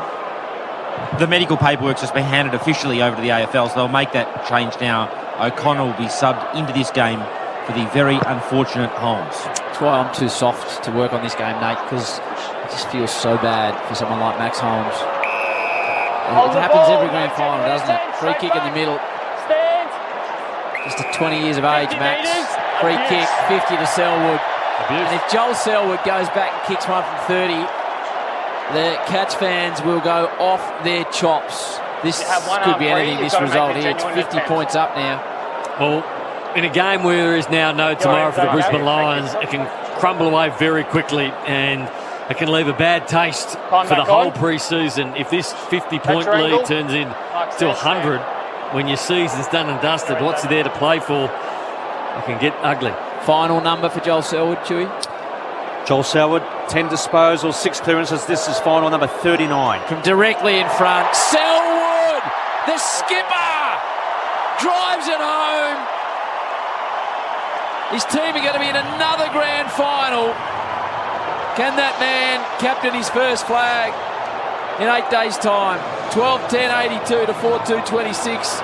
As Rex would say, now it's a destroyation on the Triple M AJ Liquor scoreboard. AJ Liquor, where good food deserves a great drop. You also used to sing when the game was over, Howard. I think you should have a crack at that. What's that? He used to sing when the game was over. Yeah. That lady. Das has done that previously. He has. It's more his area. He's the entertainer in the front row. Yeah, you're a real singer. Just about due to bring that one back out again too, I think. Have you got your German worked out? I have been working on the translation, Howie. What are you going back to that in a moment. 40th final it will be for Joel Selwood. It will be a record. No one has ever played more VFL finals in the history of our great game than Joel Selwood, and it's fitting that he's going to captain Geelong into the grand final. Tucky wasn't done, was he? When they Tucky's still filthy, isn't he? Off the ball here. Neil and Atkins is getting a warning from the umpire. They are going at it. How many finals are you playing, Chief? 20-odd, mate. What about this? But when I started, Brownie, it was a different final system. It was top 5. Straight in. Well, you blokes went straight through. Chief, win the second semi. Yeah. Barometer Reece Matheson got it to Zach Bailey, but the Cats are just doing what they please here at the MCG in this prelim final. Danger has been outstanding. Joel Selwood, beautiful pick up again from Danger. Gets the handball back to Zach Guthrie. Had Myers short, didn't quite see him. Chance for Rowan. Payne has done a pretty reasonable job back there at times. Payne's kick looking for Kalarchi, taken away though by Kolajasny. Strong enough to get the handball through to Tui. Flicks it over the top. There's Myers. Beautiful little step. He's got some good evasive skills, and Tom Hawkins been good. All on his own, the Hawk, Nate. Really interesting part of your call there, Duke, was he was strong enough to get the ball through. So Geelong, when you watch them play and they get tackled, but they're able to stand up in those tackles, get their hands free and get the ball to a teammate. Other sides who aren't as good or aren't as composed in those tackles, the ball spills out, goes back the other way and they get scored against, but not the Cats. They hang on to the football and they make it count. Last goal, as the Chief told us, he joined the great Wayne Carey on 7:27. Peter Hudson, this to go past those two legendary names, and Tom Hawkins kicks goal number 3, and he does just that. It's a procession at the MCG. 13-10-88. Brisbane 4-2-26, the Triple M IJ Liquor scoreboard. I tell you what, we've spoken a lot about Paddy Dangerfield's game tonight, but we should speak more about Brian Myers. He's one of the best couple on the ground. Every time he's touched it, he's set something up. He's kicked a goal. He's hit targets. He's used his evasive skills. He's had time to read the play and work out what the best option is. He's played the best game I've seen him play for a long time. 21 finals for you, the Chief. There you go. I said about 20. And another goal from turnover for the Cats. So the scoreline in regards to scores from turnovers: Geelong 8-5-53, Brisbane still zip. If you're in charge of the Cats, Chief, who are you preferring to play next Saturday? Don't care. Don't care. Don't care. You've been the dominant team all year. You've had the perfect preparation. You're going to lose one player, but there's plenty ready to take his spot. This has been a perfect preparation for the Cats. And they'll take whoever comes on. You don't care? Either. Myers, another inside 50 ball. This wobbles forward. Close has got space. This could really blow out here. Hawkins got it in the pocket. Well, they're taking the P1. They are. They sneak it back to Neil, who's had a reasonably quiet night by his standards too. Certainly has. He's only had 11 touches. Goes to Cameron. What touch is that for him, that little handball? Yeah, Cameron, he's only had 3. Bailey to Joe Danaher, 60 from home. Needs to wheel around and just bang it home, does Joe. He's got this if he's absolutely necessary. He goes short. Plays it pretty well in the end. In answer to your question, Howie, both of the sides that are going to challenge, Collingwood and Sydney, have troubled the Cats this year. So Sydney beat them earlier on in the season. Collingwood were 37 points up on them early in the season. And then obviously in the final not that long ago, Collingwood came down to the last kick of the game. Devon Robertson from 48 metres out to stop a run of 5 straight Geelong goals. It's just about pride now. Slides off the outside of the boot. Cats fans loving what they're seeing. They'll just be hoping to get their stars off the park now with no injuries. Spiralled out of defence by the Geelong defenders. Goes across the line. And the problem with kicking a barrel now, Chief, is it's insufficient attempt to keep it into Tom Stewart. Tell you what, it was a good barrel, though. It was a good barrel. barrel. A couple of steps, that's gone 65. Berry loads up back inside 50. Tom Stewart, as always, there to meet it. The barometer's out there. Matheson taken care of by Cam Guthrie. Opened the door for brother Zach, then got it back. Cam on the back of that, Close. Went to the voice behind him, which was Mitch Duncan. Back to Close. Here's Zach Guthrie. Gary Rowan just almost cut his leg off to get the footy. Gary Rowan. Beautiful pickup from Hawkins. Starting to dominate everywhere. The Cats to Stengel, who's been brilliant outside of the boot. Stengel's got 3. The Cats have got 14. They're 14-10-94. Brisbane 4-2-26. A smashing in the prelim final in the Triple M IJ Liquor scoreboard. Been a couple of times they've been so clean, the Chief, going from end to end, and they just cannot lay a hand on the Brisbane Lions, and their handball game was brilliant. And our man might have only played 21 finals, but he kicked the second most goals in AFL history in those finals, the Chief. I'll tell you what, mate, 78. It is now official. The Cats are taking the piss. The way that ball went forward, Tom Hawkins just ambles out and picks up a half volley off his toes, has a look around, dishes a hand pass to Stengel, who says, I've kicked one nana tonight, why don't I go for another? So easy. They are genuinely doing as they please. If he gets another one tonight, Stengel, it'll be goal number 50 for the season. Bob Jane, Tommy Brown. Cam Rayner's been subbed off. We thought that would happen. Obviously, they tried with his ankle, but it wasn't successful, so they've made that sub. Okay. Thank you, Brownie. Bob Jane. From McDonald's and Ream Hot Water, Triple M Rocks footy. The Lions get a rare centre clearance. The Geelong defenders are waiting, as they have been all night. Collar Jasny, he's been good too. Blitzarves, he's always good. As is Cam Guthrie, back to Blitzarves. Cameron just gets a hand involved. Robertson got one high. He squeezed it out wide towards Zorko. Answorth drives it deep. And Berry marks out the back, and he should kick the goal. So, Nate, if you're in charge of selection, you're bringing Parfitt into the squad if, unfortunately, Holmes is not right to go? Yes, I am. And are you starting him, or are you starting O'Connor? No, I'm starting him.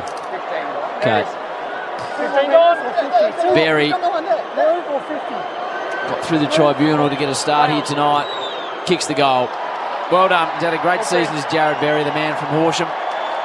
That stops a run of 6 straight Geelong goals. 5-2-32. Brisbane, Geelong 14-10-94. And the Triple M IJ look the scoreboard as Chris Scott makes his way around the boundary. It'll be interesting if he slides down and tries to have a chat with Max Holmes. He looks reasonably relaxed, Howie. Yep, as opposed to Chris Fagan and the other shot chief, who looks a bit tense on it, to be fair. Well, nothing's gone right for Brisbane. Most of his players just haven't been able to reach anywhere near the levels that they've consistently produced throughout the course of the year. Some of that's just the ability of the players, or the inability of the players to handle the pressure of the situation, but a lot of it, put it down to Geelong. They are the most professional team going around. They give you no space. You can't breathe. They structure up so well. Too easy. So back in the centre, 62-point lead. The couple of minutes to three-quarter time. Chief and Nate, is it Chris Scott has come down to the boundary line, as how he said, is it too early yet to start managing some of your players and keeping an eye on your superstars? We'll come back to that question in a moment. Coleman's got it on the outer wing, got it to Oscar McInerney, to half forward. Dane Zorko, what's his influence been, please, Two-Man? Yeah, only 11 touches. Super quiet night for the 5-time best and fairest winner. Berry gets it to Matheson. Inside forward 50, McStay. The defenders of the Cats have just been so dominant. When the game was up for grabs, they were impenetrable. The Cats across their defensive zone. And now it's Henry who finds Blitzarves at halfback. Man, when you get a chance, I'd love a winning percentage of Chris Scott and the amount of finals in seasons he's taken them to, finals campaigns. He's got an unbelievable record. Might be the best percentage coasting record out there. As Hawkins can't take the mark. Close to 70, isn't he? As it comes to Cameron. Snapping ball from Jeremy is a bit skinny. 95 plays 32. And still there's some Geelong fans that aren't a rap for him, which just boggles the mind. Boggles the mind, Chieftain. 70% is his overall coaching record. 73 in home and away, 42 in finals.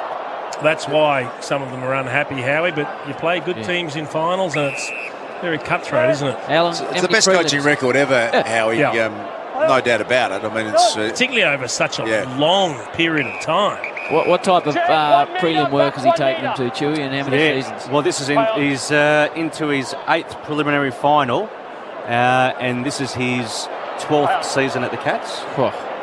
Extraordinary. Hipwood dropped the mark. It's been a rough night for the Brisbane Lions key forwards. Here's Charlie Cameron. Slip little handball was pretty good to Bailey. Zorko, a rare possession for him. So again, it's just taken away from them with ease. It's happened so often.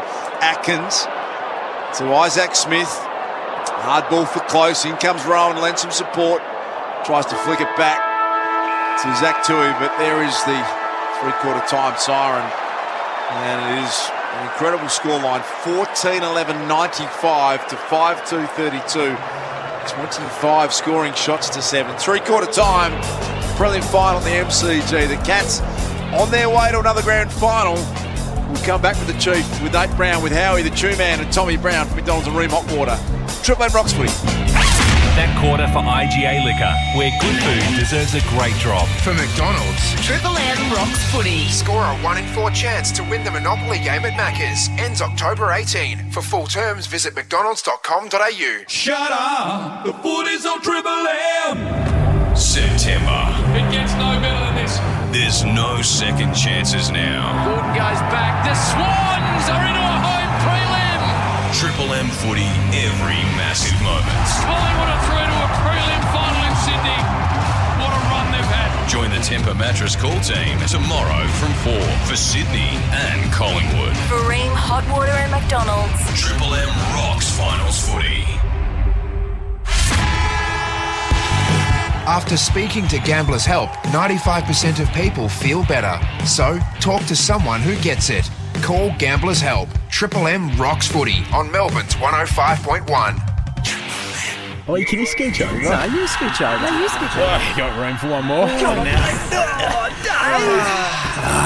Fitting 5 mates on a 3-seater sofa. Unbelievable. Grab a furphy with your mates this footy finals. At Total Tools, we won't be beaten on Bosch Power Tools. Score even more at our massive Bosch Bonus Bucks event exclusively at Total Tools on now. Spend $499, get 100 Bosch Bucks. Spend $999, get 200 Bosch Bucks. Spend $4,999, get up to 1,000 Bosch Bucks to spend on any Bosch products. Beat that! Total Tools will not be beaten on Bosch Power Tools. Must end Saturday. Total Tools, low prices on every tool for every trade, guaranteed. Hey, what's your Wi-Fi password? Oh, it's better. Better than what? Like better. BETTER. It's super easy to remember when you've got Optus Home Internet. Seriously fast Wi-Fi, amazing content with Netflix included, and a living network that you can adapt to your needs. So, is that a capital B? Yep. Get more choice with Optus Home Internet, the home of better internet. It starts with yes. If there's one sound that means it's September, you'd agree this is it. And nothing goes better with footy finals than a thirsty camel. Bottle shop, that is. With great specials like Great Northern Super Crisp 3.5% 24-pack, $47.99, White Claw Seltzer Mixed 10-pack, $48.99, and Stoneleigh Sauvignon Blanc, $13.99. The camel is cooling this September. Find your local at thirstycamel.com.au. Ends 18 September. Prices may vary in country areas. Hydrate responsibly. G'day, Adam Gilchrist here. Treating people fairly has always been important to me, both on and off the field, which is why I'm a big fan of homeloans.com.au. Their Fair Go guarantee means all customers, not just new ones, get automatically upgraded to the best rate available for their particular home loan. Guaranteed. Can't get much fairer than that. So, say no thanks to the big banks. Get the best rates and a fair go at homeloans.com.au. T's and credit criteria apply. Don't have all day to spend on one job? Kango's range of power tool accessories are made to get it done fast. Give your power tools a new gear and cut through the toughest materials with Kango grinder discs, saw blades and hole saws. When you need accessories that go the distance, choose Kango. Kango. Toughen up your power tools. Look for the yellow target next time you visit the Bunnings tool shop. Kick off the footy finals and score a great deal at Dan Murphy's. Shop unbeatable prices in store or online at danmurphys.com.au. Conditions apply. Choose to drink wise. Dan Murphy's. After speaking to Gamblers Help, 95% of people feel better. So, talk to someone who gets it. Call Gamblers Help. Triple M rocks footy on Melbourne's 105.1. Shut up! The footy's on Triple M! Triple M rocks footy. This quarter for Beacon Trade, supporting tradies with over 120 stores, expert trade teams, design services and a huge range of electrical accessories. Beacon, making every tradie's job easier. Geelong by 14 at quarter time, 30 at the half, 63 at three-quarter time. The Catters 14-11-95. Brisbane 5-2-32. The Cats kicked 7 goals to 2 for the term. Stengel's got 3, Hawkins got 3, Myers and Rowan have got a couple apiece. Bob Jane teammates, they always look after you. Buy 3, get 1 free plus instant cash back on top tyre brands. Call 13 26 25 or order online today, bobjane.com.au. Max Holmes is the story. Unfortunately, Tommy Brown, it's a horrible story. Yeah, unfortunately, an old-fashioned Geelong grand final hard luck injury story. Max Holmes obviously won't take part next week. A suspected hamstring injury has been subbed out. It happened early in the third quarter, so it'll obviously pave the way for someone else to come in, as you mentioned, perhaps Parfitt. But it's a terribly hard luck story. It'll be interesting also to see this quarter if they just put Danger in the garage and on ice, or perhaps some of their veterans. They've got that luxury now. Is that rain coming down? It is. It is, Chiefy. Just top off the night nicely for Brisbane. They've been super impressive, Geelong. It's kind of what we all expected to happen, but you've still got to go out and do it. And they have just produced a wonderful performance. So there is some decent rain falling at the MCG. As Chief said, it's been a bit of a horror night all round for the Brisbane Lions. Let's get down to Tommy Brown. Yeah, that rain started about 2 or 3 minutes ago, Darcy. It's getting heavier, so we'll definitely have a big bearing. Not that it matters now in this final quarter. And everyone's reaching for the raincoats. It's pretty wet here now. Tommy for Bob Jane T-Marts. Bob Jane T-Marts will go after you buy 3, get 1 free. Instant cash back. Top tyre brands. Call 13 26 25 or order online today. Go to bobjane.com.au. Lockie Neal starting forward. 63-point lead the Cats have as Dangerfield wins the first possession. What's he had, True Man? Triple M Red Z, 23 touches, 2 goals. And he just puts his head into the furnace again. Danger gave away a free kick. It was a bit clumsy. As we look at the Harvey Norman replay. It's a hard quarter to play if you're a Cat, Das. Well, Chief, there has to be some self-preservation, How your mindset, you've seen what happened to Max Holmes. It's got to kick in a bit, doesn't it, if you're a Geelong player?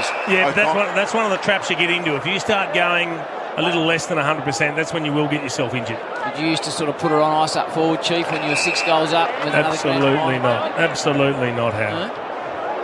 Okay, Rowan. Just keep doing the things that got you where you are. I was kicking goals in your instance. Rich goes off the ground. Chief falls on top of the footy. Gets it across to Neal. But if you're Chris Scott, you're wanting your players to be remaining out there because they've only played 2 games in a month. So they need that block of football. And this last quarter is pretty much the only competitive stuff they do before the grand final. So they need to run it out.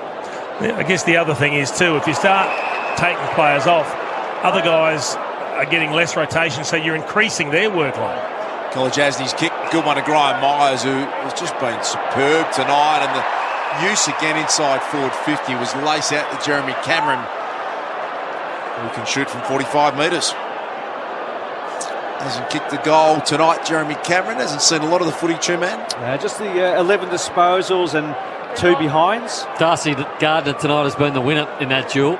Haven't had a lot of winners tonight, the Brisbane Lions, but he's been one of them. And as funny as it sounds with Tom Hawkins having kicked 3, I think Harris Andrews done a pretty good job too. Centre forward in the All-Australian team this year, Jeremy Cameron. He's got it bending the way he wanted to. Jezza kicks his first. He's going to play in the grand final. And the Cats are home and host here at the MCG. 15-11-101, Brisbane 5-2-32. That is the Triple M Beacon Trade scoreboard, supporting tradies with over 120 stores, expert trade teams, design services, and a huge range of electrical accessories. Beacon making every tradie's job easy. The ball's been down there a lot, hasn't it? Funnily enough, I think Jack Payne's been one of their best players as well. I think he's been terrific, but it's just been relentless, Geelong's ability to take the ball forward and just have options.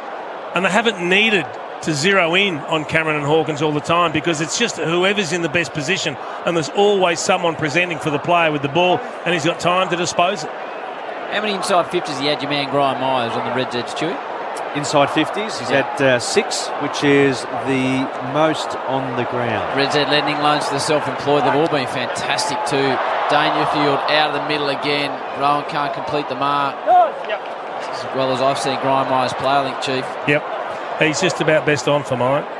His inside 50 ball work's been fantastic. O'Connor, he'll be doing everything he can this quarter to really make an impact on the game and get himself in the team next week as the rain comes down at the MCG. One of the things I love, Brownie, about this Cat side, you look at Atkins, who's around playing VFL footy to the age of 24, overlooked in several drafts. Graham Myers, the same. They've got their super A-grade players, but a nice mix of those that had to work pretty hard as well to get there. And they've had youth and they've had some pace injected into this side. So you go forward, you've got Stengel and you've got Brad Close, who have done it hard as well. And they've injected pace by those players. Yeah, and that's why Holmes is a big story. If you just joined us on Triple M, we believe Max Holmes has done a hamstring. He's off the ground. He looks incredibly distressed about it. It will be one of the stories of grand final week. Here's Joe Danaher, true centre-half forward, sprays the kick. Zach Bailey, has he been good enough to mark that? Drifted out of bounds on the full before he could get there. It's an ordinary kick, isn't it? Just wheeling, didn't really look at any of the other options and kicked it out in the full when he did have players breaking. Quite persistent rain now, MCG. Triple M Beacon Trade scoreboard 101 to 32 the way the Cats supporting tradies, 120 stores, design services, huge range of electric accessories. Beacon making every tradie's job easier. Good mark by Dangerfield. Myers been good, but I think this man's been better. He's taking a contested mark. He plays on another inside 50 to his mate Hawkins. Gets a hand on out the back. Put it in your book, Tommy. Put it in your book, Tommy. Party time now for the Cats. The Hawks got 4. He could have 7 or 8 and could still end up with that many the way they're going. 16-11, 107 to the Cats, 5-2-32. That is a 75-point margin, Chewy, on the Triple M Beacon Trade scoreboard. Spot on. You're 100% correct now. He could have 7 because the 3 he missed were regulation shots at goal for him. But you're going to get opportunities because I'd hate to be playing down back for Brisbane tonight. They've been all powerful around the ground, the Cats. And when Brisbane do try to take the ball forward, it inevitably gets turned over. And then that Geelong machine just kicks into action. And they head forward and they find options.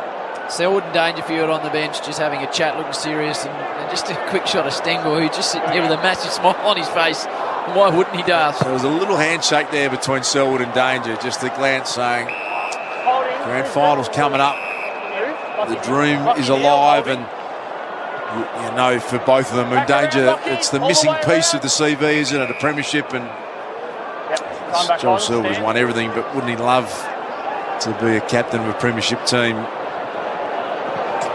They will take some beating back here at the MCG. Next Saturday afternoon, Harris Andrews just casually waltzes down the line. De Koning, what a brilliant, incredible year he's put together. Out to Danaher. Kicks a little chip over the top. It finds Charlie Cameron. Right forward pocket, tucked up in the boundary line. We'll go to Stevie J, snap on the left foot. 5 possessions for Charlie, 1 goal. And that was a bit iconic. One step, missed it. Just snuck it in for a minor score. A bit of a summation of their night right there. It's been horrible. 5-3-33 Brisbane, 16-11-107 Geelong on the Triple M Beacon Trade scoreboard. 16 minutes to go on this one. Ream Hot Water built tough for Aussie conditions when it comes to water heating. Ask your plumber to install a Ream. Darcy Gardner marks in front of Cameron. You said he'd done a good job tonight, mate. He has. And now it goes to the barometer, who spots Joe Danaher in the pocket. What's Joe's night? Chulenko on the Reds headers? 9 disposals, 5 marks, scoreless to date. Okay.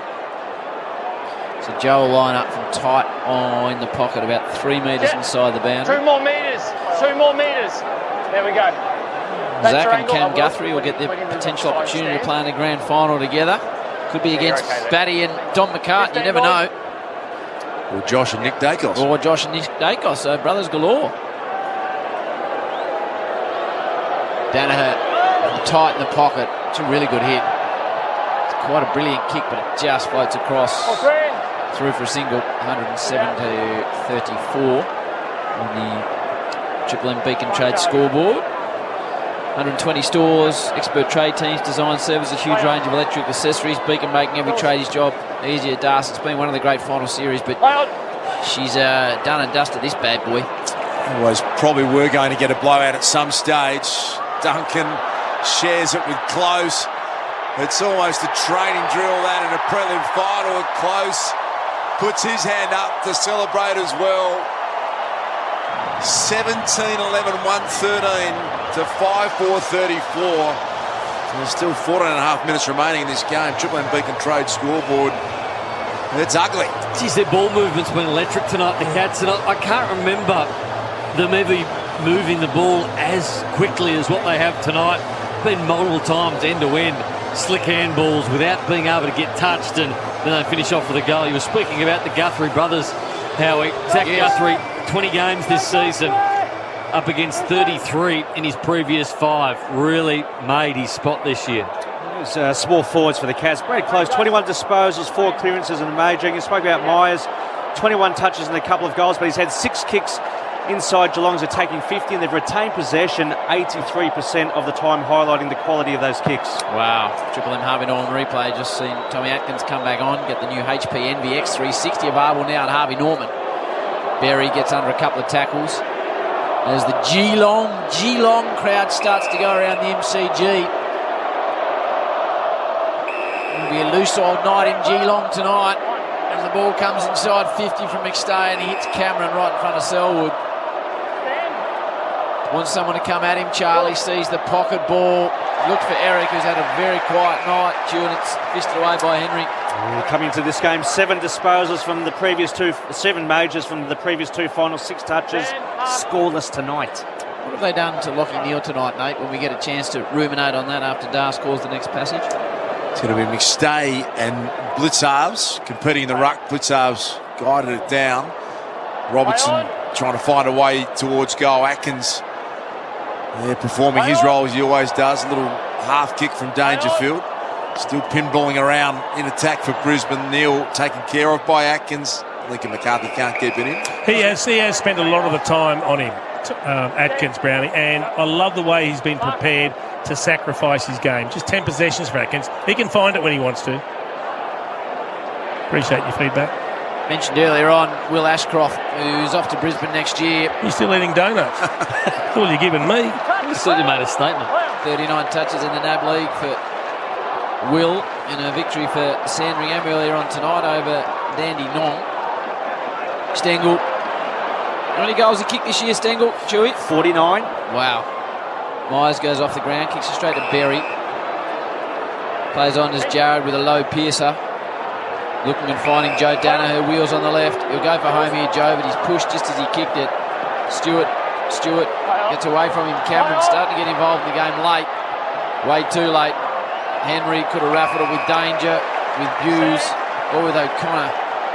But it was Henry that got the winning ticket to us. 12:58 to go, 113-34 the way the Cats. Quite hit those long bombs well tonight. Sure. Joe Danaher. Can I tell you though, Brownie, he's got to fix that part of his game, because all he does is he wheels straight onto the left, hasn't had a look, doesn't know if he's under pressure, doesn't know if he's got options to kick to, and then just kicks it as far as he can.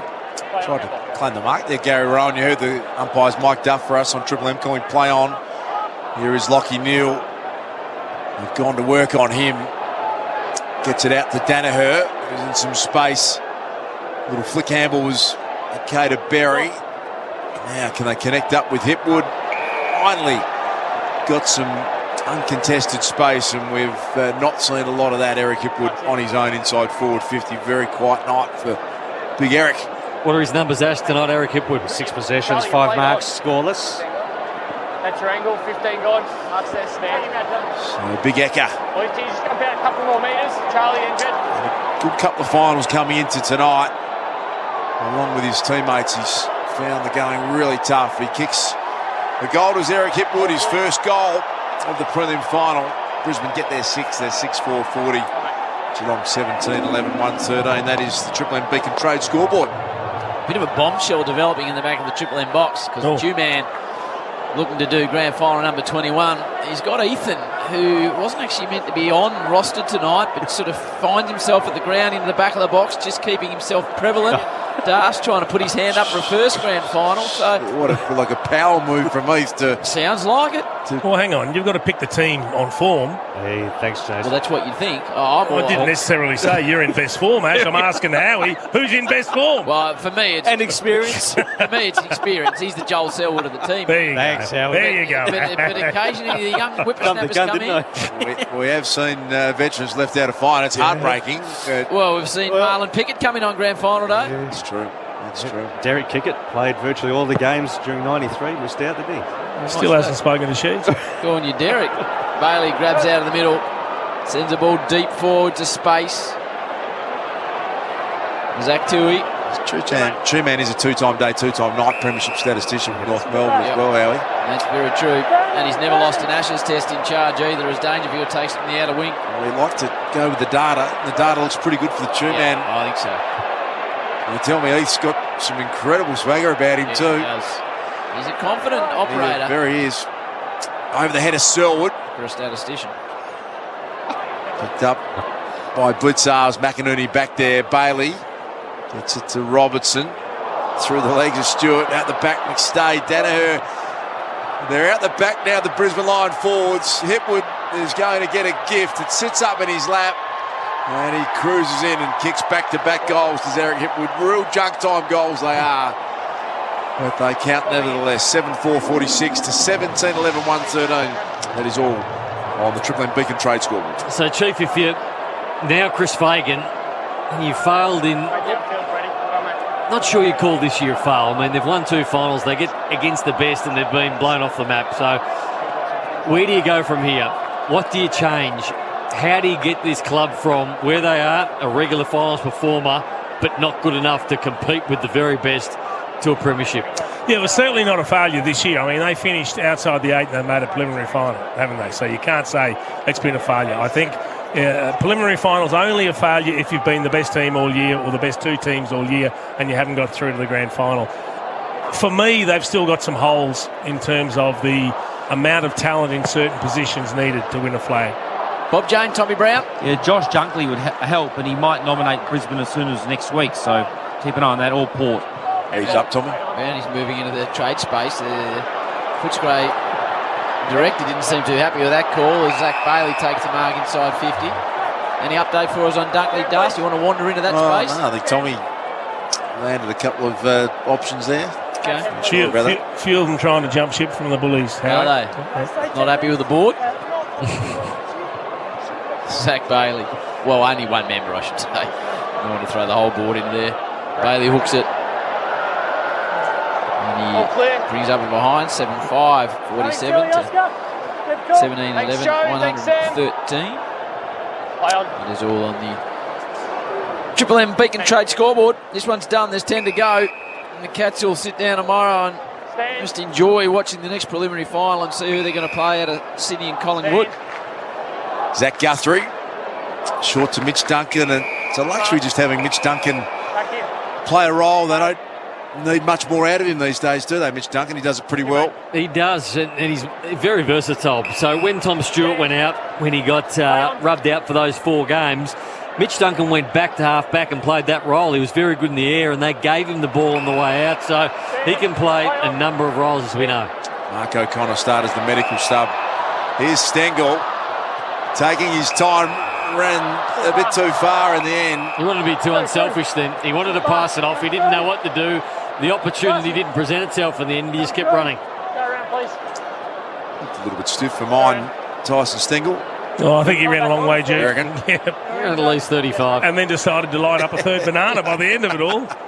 Fair enough. McDonald's and Ream Hot Water. Glenn Rock's footy. Or Darcy Gardner just dumping straight out on the full. Boy. Oh, gee. So who jumps on that from the Cats? It's dished off by hands. Buse. They go inside. It was off the boot of Smith, but it goes to Daniel Ritz. So Isaac Smith will be looking for a 4th premiership. 3 with the Hawks. Joel Sell will be looking for a 4th premiership. Tommy Hawkins a 3rd premiership. Berry's kick smothered. Ricocheted out of bounds. Berry thinks on the full. Umpire's going to have a chat about it. Let's have a listen.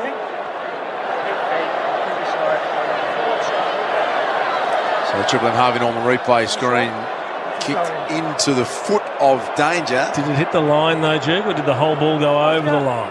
It's a good question. Chief, looks like the umpires have...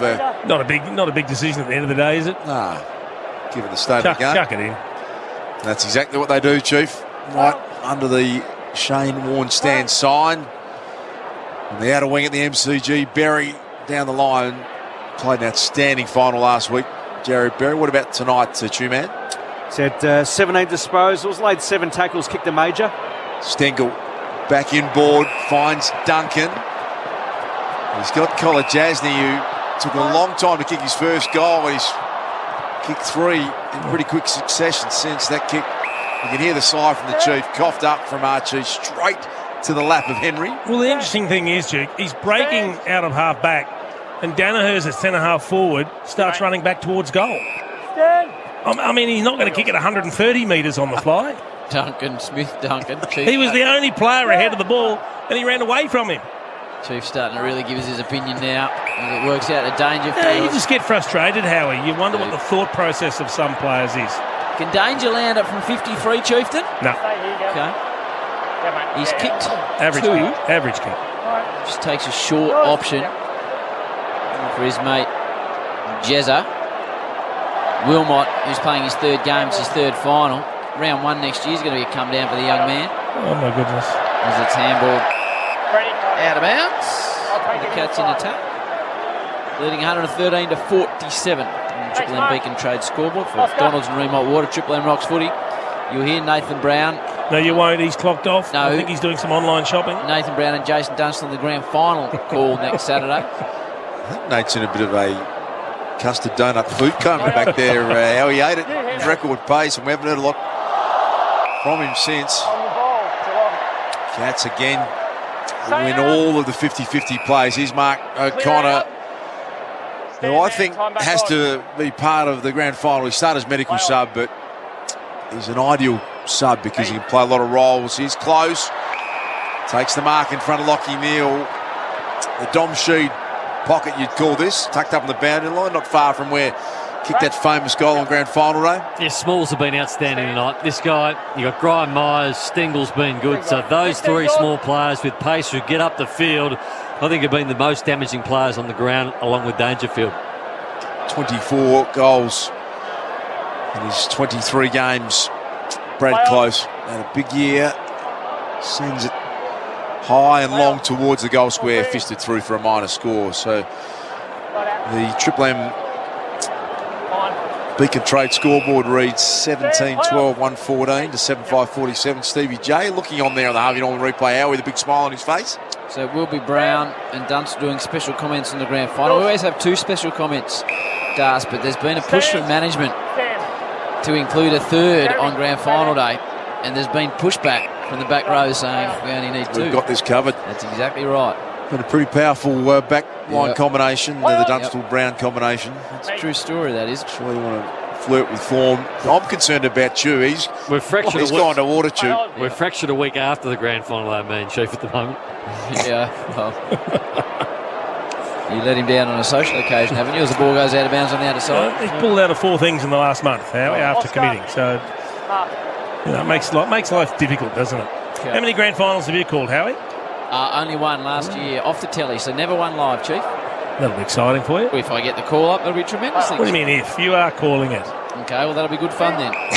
Only because JB and Brian are going to 7, let's be honest. But we'll take whatever we can get. Not sure about that. I'm going to concern that Chew's got a bit of the Max Holmes about him. I think that's sort of too early for that. Too early for that. Generally not wishing that to be the case, but he'll be thrown up on the outer wing. Blitzarves, what a player that he is. How brilliant an asset is he going into a grand final, any game for that matter, but it's just a luxury, isn't it, to have someone that can plug so many holes. Stewart and Selwood having a bit of an extended layoff on the bench at the moment. That makes sense. Here's Rich, kick smothered off his boot by Stengel and out of bounds. The other thing that happens in the grand final, there's normally sort of Jace and then a couple of texts in the back row to keep things going. There's normally about 17 texts from what I've seen on grand final. There's all sorts of different rules and just a lot of people with accreditation just in case our wire gets unplugged or the like. The ball stays out of bounds on the outer side. I think the Saturday Rub are doing their work from outside the ground next Saturday. Always a treat on a grand final day. Yeah, no need for them to be inside, is there? Nope. Cats fans celebrating. Chewy, we better check. I think it'll be their 19th grand final. Probably need to check that before the final siren. Wilmot. Robertson goes short to Bailey. Kick and a half from home. A long trip back for the Brisbane players. Henry and fisted away across the boundary line. Actually, into their 20th grand final. They'll be chasing their 10th flag, Howie. Definitely 20th. So when Seven put up the graphic, 19th. That's incorrect. I've got here they've won 9 and they've been runners-up 10. Okay. Yeah. How many has Chris Scott coached his way into now, True Man? This would only be his 3rd grand final. So, Chew, if we go on the side and it's their 20th grand final as the line, you're backing that, even though Seven went 19? Did they really? Yeah, Oh. Let's double check. I'll check my data. Well, you want to get this right. I know. There's a grand final spot up for grabs, isn't there? The luggage is missed. Ethan's texting me saying it's 19. Wow.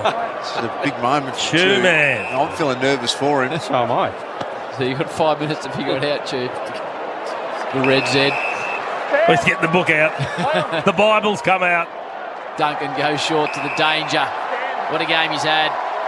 He's got to be about the best, I reckon, out there. Crowd love this man. The heart and soul operator. Duncan feigns a hand pass, now gives it to Tui. Can he take a premiership back to the Emerald Isle? Squeezes the ball inside 50. Yeah, well done by Robertson. Marks in defence. Turned it over though.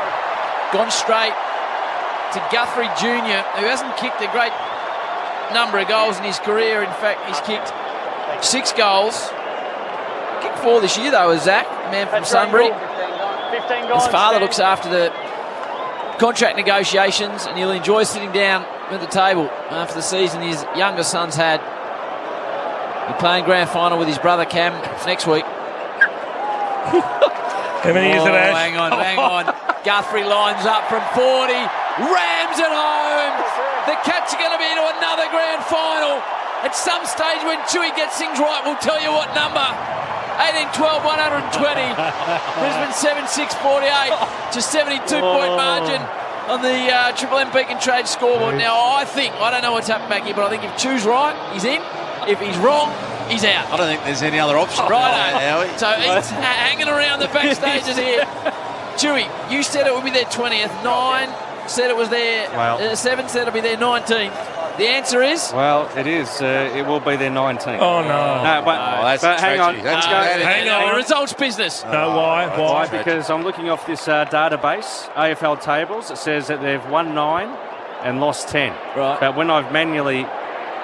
Check the book, which we don't do in the year 2022. Very rarely do we read a hard copy. How many and lost how many? Well, that's 9 and 9. 9 and 9. The dog ate my homework, Howie. Yes. We like accountability here in the Triple M commentary box. You put your hand up normally. Wow. So we need to go with it's their 19th, Chewy. Imagine if Howie went with the 20th. That would have been gold, wouldn't it? Imagine if we went with that on Fox. Well, wouldn't be good, would it, Howie? It wouldn't have been good, but we got real reliable statisticians there, Chew, so it wouldn't happen. Jeez, just having the Harvey Norman replay. Zach Guthrie smashed into Joel Selwood, and there was a clash of knees. Joel got up a bit on his fine, but you're just hard on your mouth with 2 minutes 40 left in this game. And have a look at Max Holmes and the Harvey Norman replay. It's a very sad sight. The vest on, we believe it's a significant hamstring injury. Hopefully we're wrong. Hopefully we're wrong, Howie.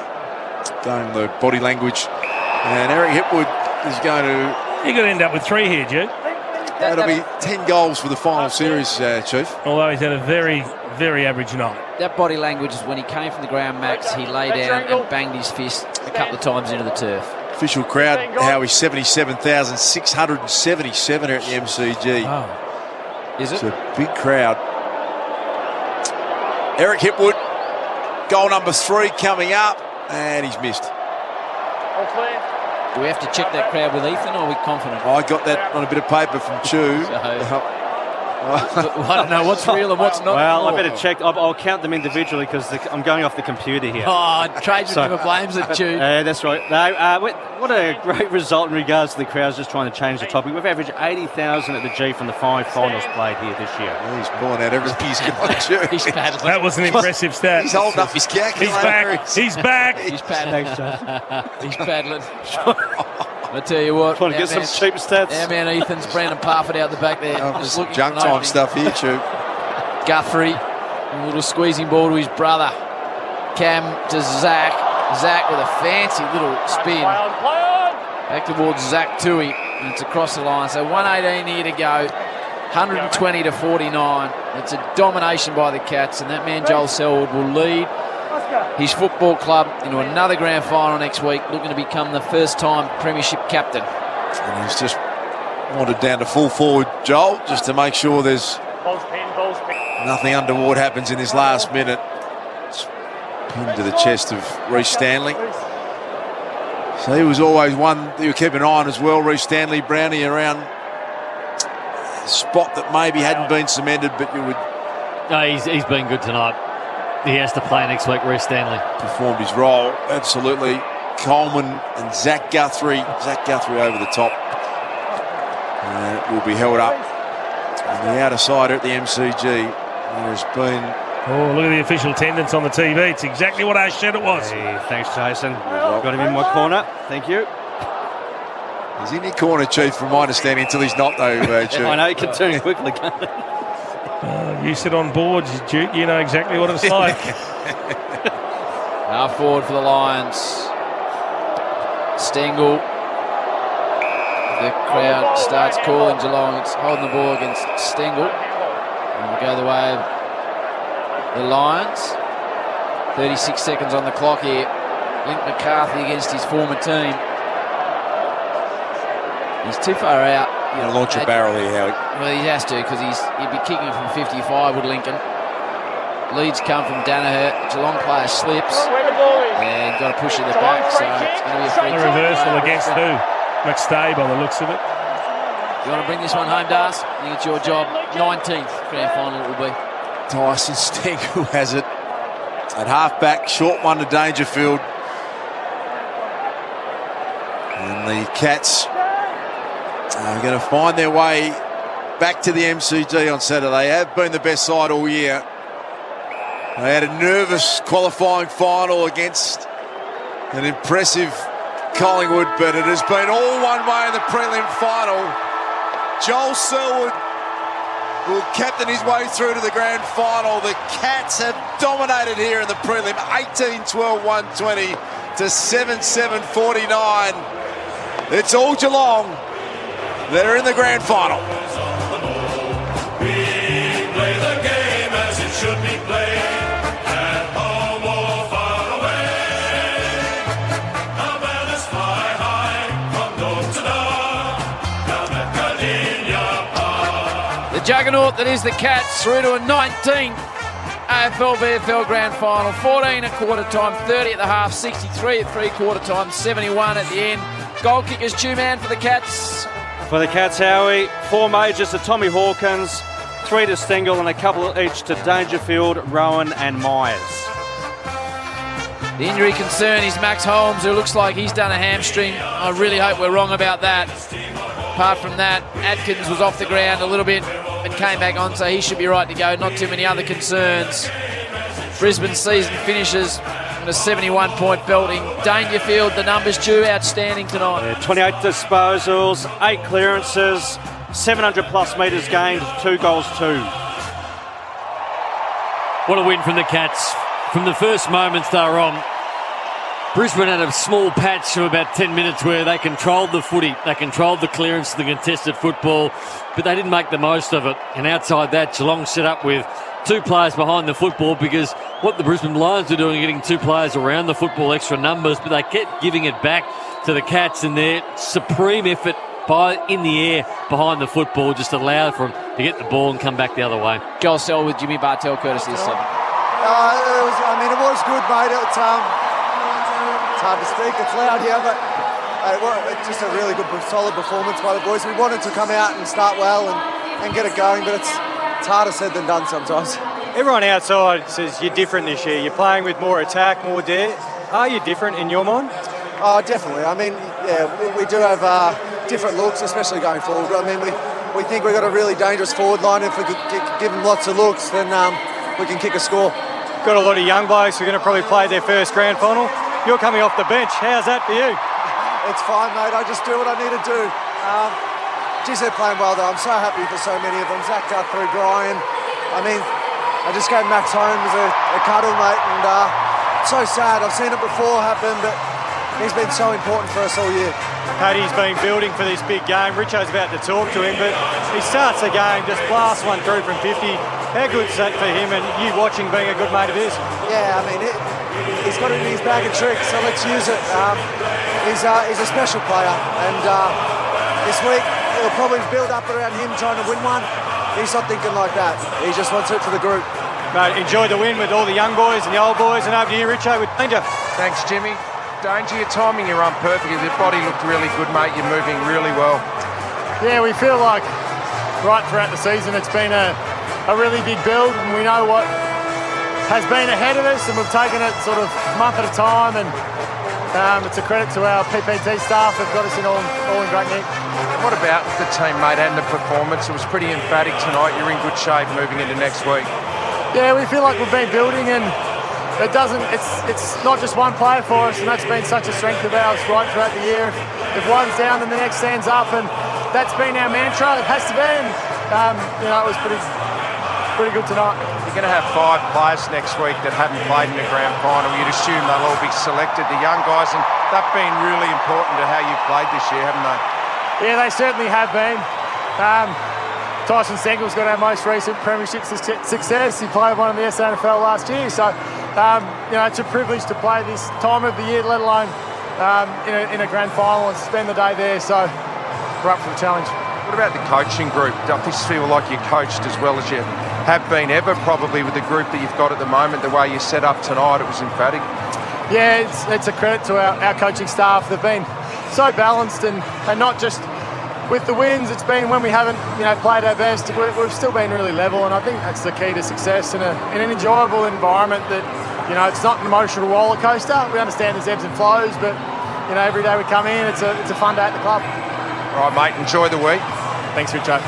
Next to Paddy and Matthew Richardson. Curtis is 7, score a 1 in 4 chance to win. The Monopoly game at Macca's ends 18th of October. For full terms, visit mcdonalds.com.au. We're going to take a break here at the Cats. Your 19th grand finals, 71-point winners, 18-12, 120, decimating the Lions, who have left the MCG 7-7-49. Full wrap next, possibly the liquor open line. We'll see what happens with that. McDonald's and Ream Hot Water. Triple M Rocks Footy. That quarter for Beacon Trade, supporting tradies with over 120 stores, expert trade teams, design services, and a huge range of electrical accessories. Beacon, making every tradie's job easier. For Ream Hot Water, Triple M Rocks Footy. Built tough for Aussie conditions. When it comes to water heating, ask your plumber to install a Ream. Hi, it's Marty Sheargold. Right now, Triple M Rocks Footy, and we're back on Monday, and at 8:30 we'll wrap up the round with Scott Pendlebury. Great to have Nick Reebolt with us. Grand final day. Yes. I think we finally got a really good one. Robbie's a great guy. We had, the Killers were awesome. Yeah. But Robbie Williams. Yeah, Robbie will be great. Unreal. He'll just do a medley. Yeah. Could Kylie come out and do a surprise performance of the kids? What about Nicole Kidman, and they can do something stupid? The Marty Sheargold Show. Weekdays from 6 on Melbourne's 105.1 Triple M. Score a great deal at Dan Murphy's for the footy finals. Beat the crowd and shop online at danmurphys.com.au for delivery in under 2 hours or pick up in under 30 minutes. Kick off the footy finals at Dan Murphy's. Conditions apply. Choose to drink wise. We're for bringing you great savings at the Herald Sun. Subscribe today and enjoy 7-day newspaper home delivery plus digital access for just $1 a day for the first 3 months. Search Herald Sun offer today. NIN costs $31. Conditions apply. I'm on the drug. I'm on the drug. I'm on the drug. The Kill River Phoenix. I'm on the drug. I'm on the drug. I'm on the drug. The Kill River Phoenix. Good Things Festival is back, and playing their first show in 20 years, TISM. Joining Bring Me the Horizon, Deftones, NoFX, Regurgitator. Bring the stop sign. TISM exclusively at Good Things Festival, Friday, December 2, Flemington Racecourse. Tickets on sale now at oztix.com.au. New HP Envy X360, available now at Harvey Norman. Featuring a 360-degree design with sketch, explore and share wherever your imagination takes you. All-day battery life and fast charge unleashes your full creativity. Expand your creativity with power and performance with the all-new HP Envy X360. Designed to do it all on the Intel Evo platform. HP Envy X360 from $1,999. Now available at Harvey Norman. Steel Solutions, Houston speaking. Houston. on. Okay, settle down. What's happened? My wife's mother is coming and she wants me to fix the carport, side gate and put a retaining wall across the backyard. Relax, mate. We've got all the steel you need and we'll even cut the steel to the lengths you want. You don't have to pay any extra and you can have it delivered or pick it up. Houston, we don't have a problem anymore. That's kind of why they call us Steel Solutions. Steel Solutions. The steel you need when you need it. Sunshine, Bayswater and Springvale. steelsolutions.com.au. Every year, we help thousands of people like you control their gambling. So, we get that every story is different. We get there might be setbacks along the way. We get that you might need lots of support or just the odd call. To change the way you think about gambling, call someone who gets it. Call Gamblers Help on 1800 858 858 or visit the Gamblers Help website. Australia, it's time for a spring break, and Choice Hotels are bringing your next getaway one step closer with up to 10% off when you book direct at choicehotels.com. So when there's something to celebrate, book it. Or it's time to reunite, book it. Whatever the reason, get the lowest price guaranteed this spring when you book direct at choicehotels.com. So go ahead, book it with Choice Hotels. Select travel dates in October and November only. Book by October 7. Subject to availability. T's and C's apply. See choicehotels.com for full details. Hi, Gordon Tallis here. Apricity Finance powers business growth. Remove the stress of waiting for big customers to pay their bills. Our facility is available to businesses providing goods or services to high credit customers, giving you the flexibility to choose to have your invoices paid faster. In fact, Apricity finances up to 95% of approved invoices up front, resulting in better cash flow. Call 1300 277 424 or visit apricityfinance.com now. Terms and conditions apply. At codesports.com.au, we know sport's greatest stories lie way beyond the scoreboard. Get an exclusive view into the who, how, why, and everything in between, explained by the experts. Code, the thought behind sport. Thanks, mate. Excuse me, lads. Sorry. Ah, the 6-beer carry across a crowded pub. Hey, we made it! Unbelievable. Grab a furphy with your mates this footy final.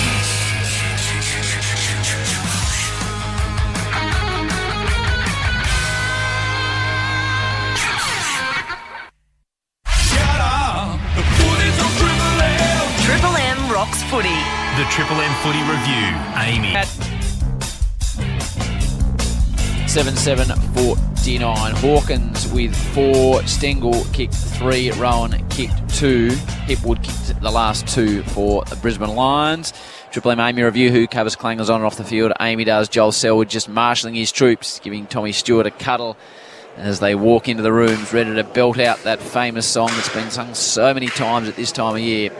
Just waiting for the big Hawkinator, Zach Guthrie, circle his form, song being sung.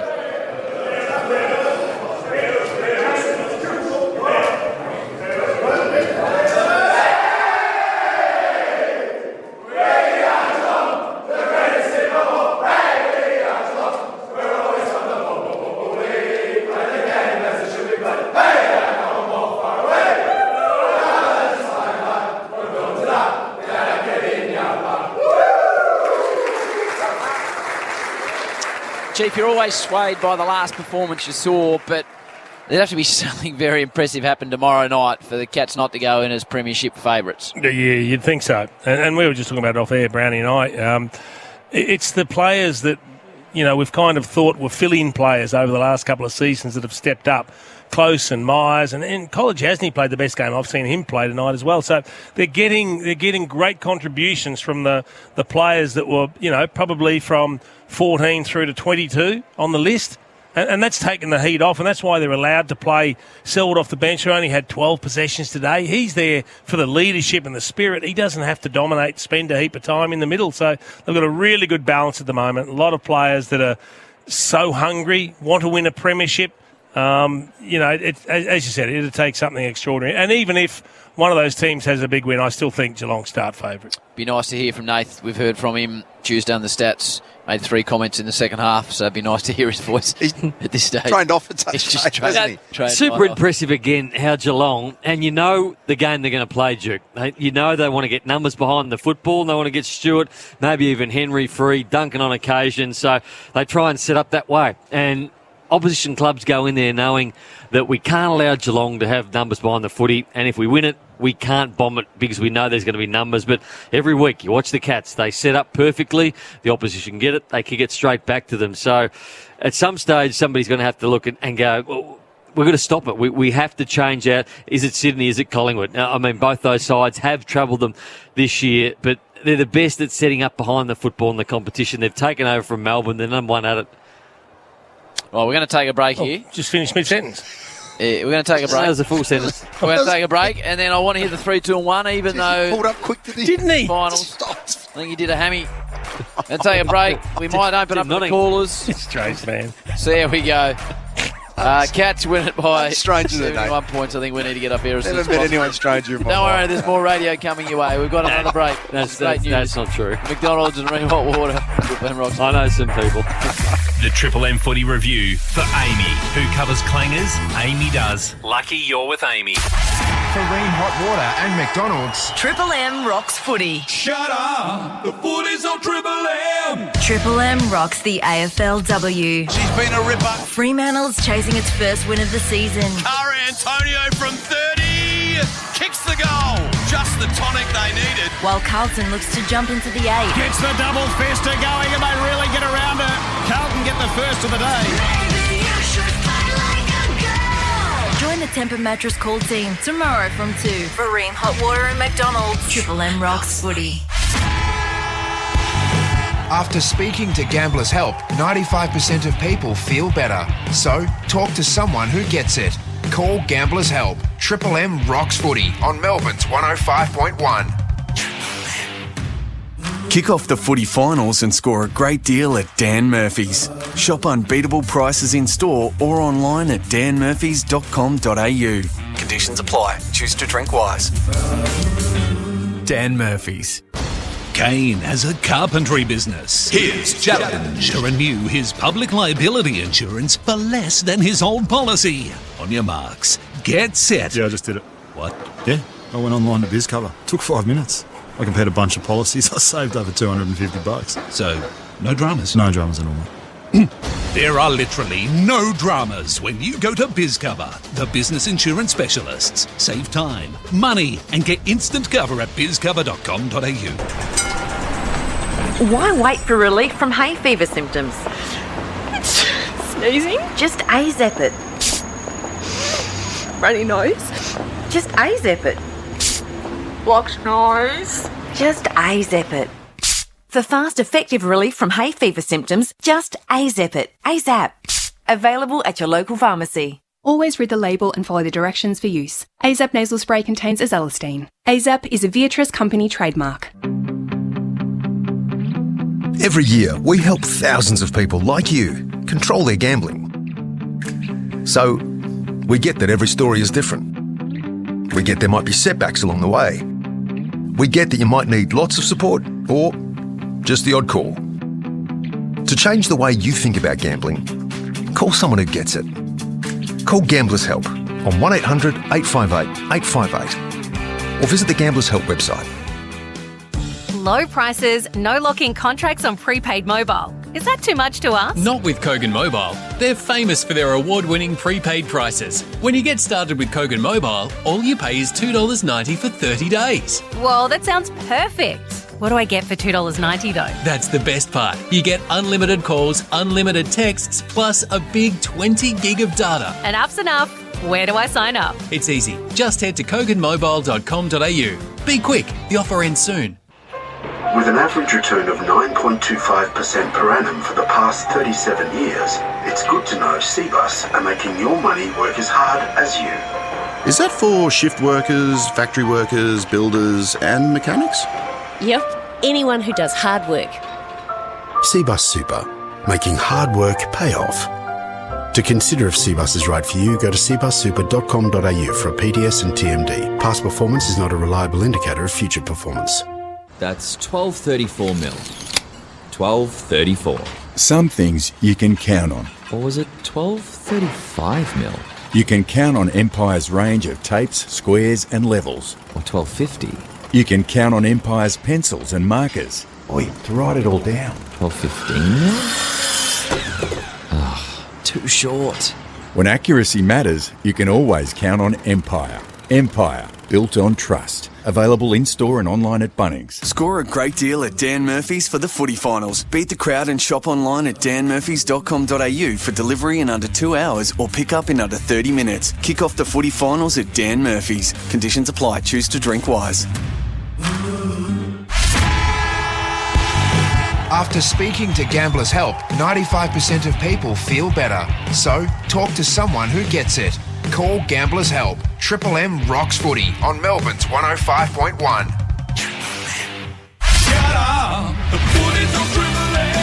Marine Hot Water and McDonald's. Triple M rocks footy.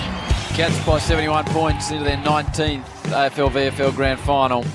Tomorrow afternoon on the M's, you'll find out whether they play the Pies or the Swans. Nate, we don't normally do votes, but I think we need them tonight. Yeah, for a final like this, I gave one vote to Kolajasny tonight. I thought he was brilliant at half-back. Nothing got past him. 2 votes to Brian Myers, who's been in and out of the side this year, but I thought his game tonight with 2 goals and over 20 possessions was elite. And I gave 3 votes, and I told you before the game the 3 votes, and it was Paddy Dangerfield. Yep. That's where we want to do the no, just tooting your own horn, are you, Nate? We want to do the votes, Chief. We were going to go to the talkback, Chief, but unfortunately we can't. Can't do it? No, the Benalla FM station has rolled out the Speedway show, which means we can't get it all to line up nationally. I love going to the Speedway in Bendigo. No doubt you did. 71-point winner of the Cats. What's on tomorrow for you, Big Luke Darcy? I'm heading up to Sydney, Howie, which I'm very much looking forward to on the early flight up there for that belter of a final. I look forward to seeing that. Chiefy, what about you? Yeah, up to Sydney for the game. Okie dokie. And Chew-Man, what do you got on tomorrow? A day off tomorrow, but I'll be watching the big game Collingwood v Sydney. You're going to start your grand final prep or you're not counting your chickens? I'm going to start as soon as I get home tonight, actually. You'll be right. And what do you got on tomorrow, Noodles? Netball tomorrow? Going to Sydney as well. Oh, Sydney for you. Yeah. What are you doing? I've got Best on Ground after the footy tomorrow with Eddie Betts, so he'll be able to tell us everything that's happening at Geelong. So looking forward to that. And then I look forward to seeing the footy show on Sunday morning and then talking footy on Monday night with Darcy. That's still due for a grand final episode. It is. Production hiatus, Chief, is the term. That went where the elephants went, didn't it? Where they go to die. They're way out in the scrub, you know. Had a good run. Should we have a bit more of a chat or should we get off here? What do you reckon? I think we're done. We're done. Well done to the Cats. 71-point winners. Too bad for Leroy back in the studio. Not that he can remember much of the game in the second half, but well done to Jason, Tunners and Marky and the full social crew out there. Fantastic to have the boys involved. 71-point winners, the Cats, McDonald's and Remote Water. Triple M Rocks Footy. The Triple M Footy Review for Amy, who covers clangers. Amy does. Lucky you're with Amy. For Ream Hot